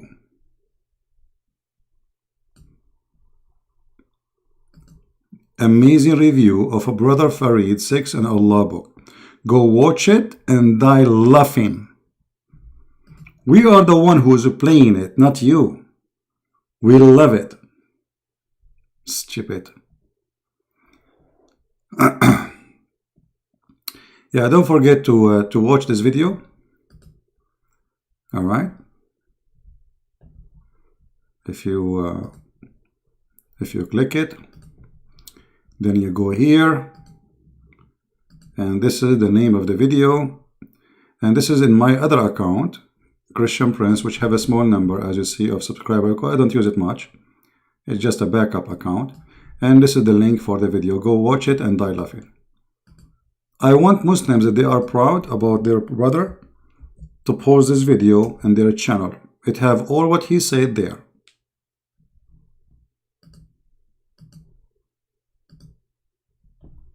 Here we go. Potato, potato, potato, potato, potato, potato. Stupidity is amazing. We go back to our topic. So what do you think, Omar?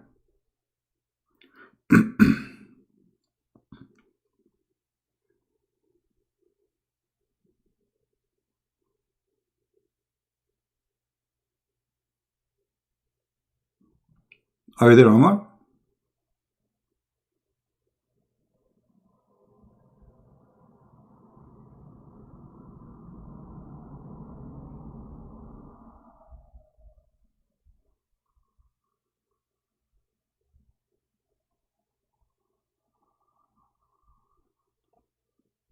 Omar? I'm waiting for you, man. You are the man. What do you think? Are you going to leave Islam? Already you did, actually, you know. But I like to hear it from you. So what do you say? I need time to do my research. Okay.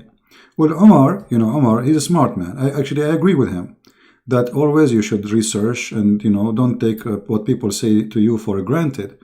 Look what Omar, he said. Very good answer. I need time to do my research. It's difficult to find out, but I thank you for showing me those to me. Well, you are more than welcome, Omar. I'm really happy to help you. And don't forget to subscribe, and you can come again. And remember, the Muslim, they will say to you, is lying to you, blah, blah, blah, blah, blah, blah. But remember, anything I say, I show it in the screen, and this is your Islamic text, your Islamic translator, your Islamic explanation. I have nothing to do with it. Ibn Abbas is not my cousin. He is the cousin of your prophet. Same as Jalalain. He is your scholar. They will try to get away, go around it. Christian Prince, he lied to you. But as you see, we are showing everything. Right?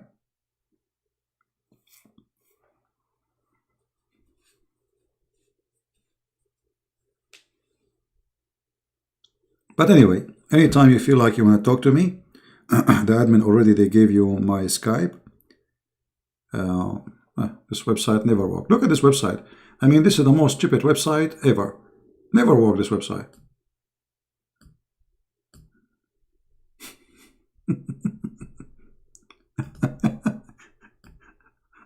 Oh boy. I mean, even what he will search. Everything I said. You see, you can freeze the screen. Later you can play the video. Sorry, I'm losing my voice. And you can type. Man, I lost my voice. Hold on. Speaking for many hours, what I can do.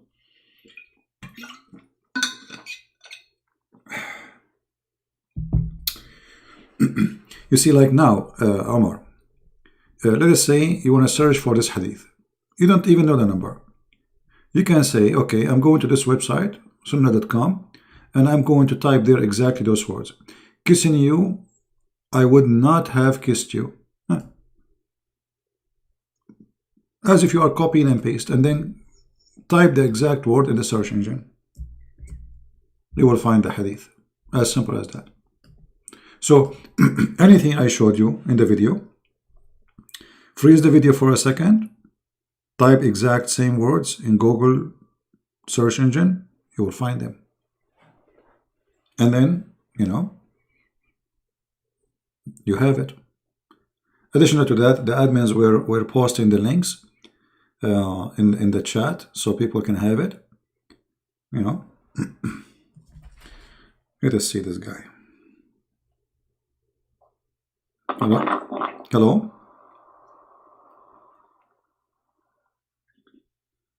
Hello? Hello? Okay, he is using the internet of the neighbors.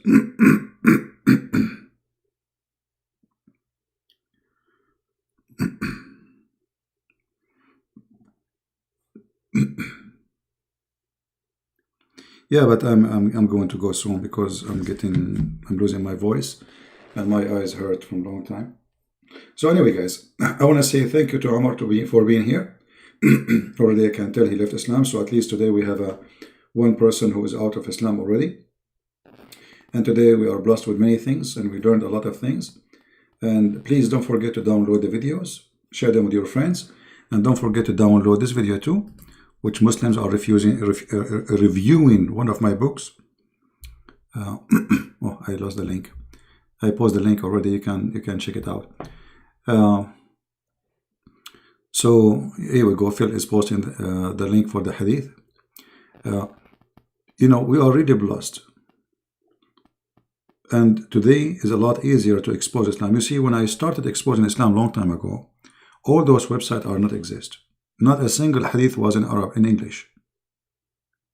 So in order to do the job,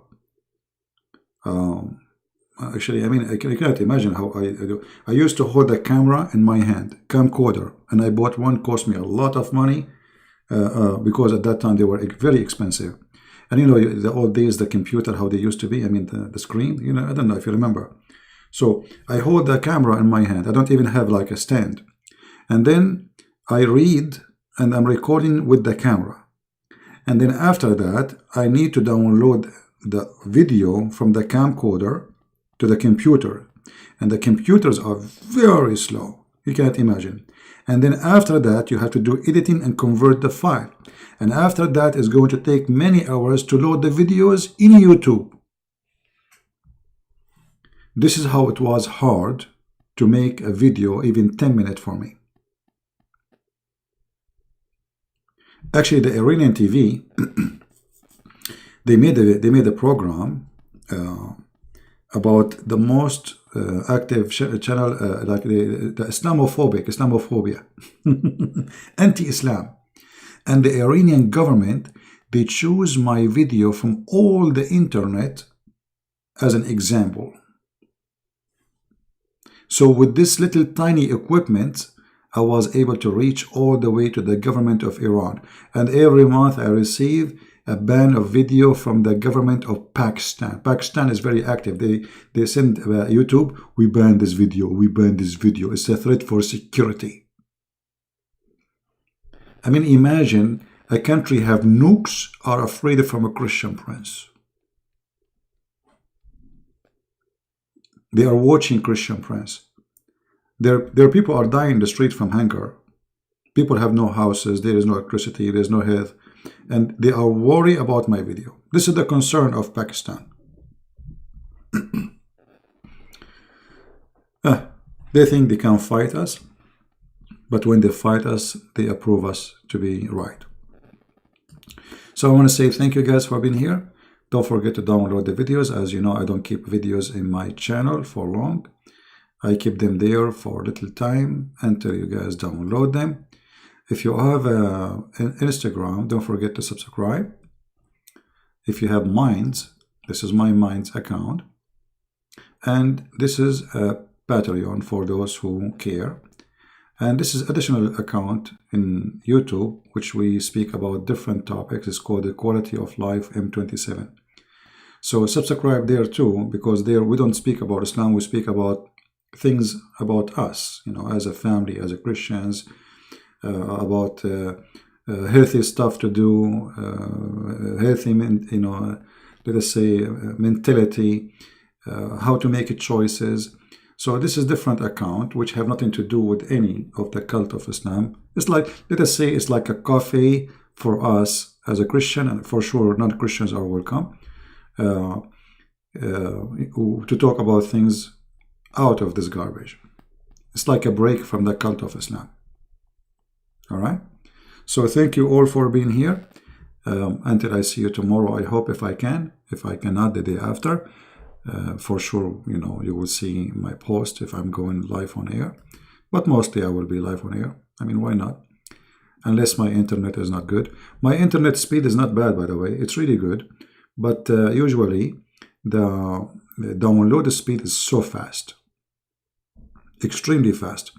But the upload speed, sometimes it goes down to 0. And when you do, and this is why most of people don't notice it, you know. When I told the people here, like, you know, I told them, this internet here is really bad. They said, we know, we watch, nothing happen. Yeah, because the speed is very good for download, which people usually do. You know, you watch videos, movies, you need download. Upload is someone doing broadcast like me or posting videos. That is upload. So sometimes the upload speed go down to 0, and I have to wait for like sometime in 2 hours, 3 hours, as what happened today. But anyway, as long at the end of the day we can do it, God is good. So I want to say thank you. May the Lord bless you all. And until we see you again, Christ is Lord. And Muhammad get busted every day. By the help of the Muslims, and by the help of Muhammad, and by the help of the Muslim websites and their translations, and for sure by the help of and the guidance of our Lord the Messiah. Glory to his name. His name is powerful. He is a miracle. No one like him, and nothing like him. He is the Alpha, he is the Omega. He is the beginning, he is the end. He is the Messiah. His name is amazing, yet his action is more amazing. His name is beautiful, but his teaching is even more beautiful. He is God, yet he is so humble to wash our feet. He is a master, but yet he is a servant. He is powerful, but yet he is so merciful. Would be against me. This is a Christian Prince while with you, and I will see you again. Christ is Lord. Amen to that. Take care.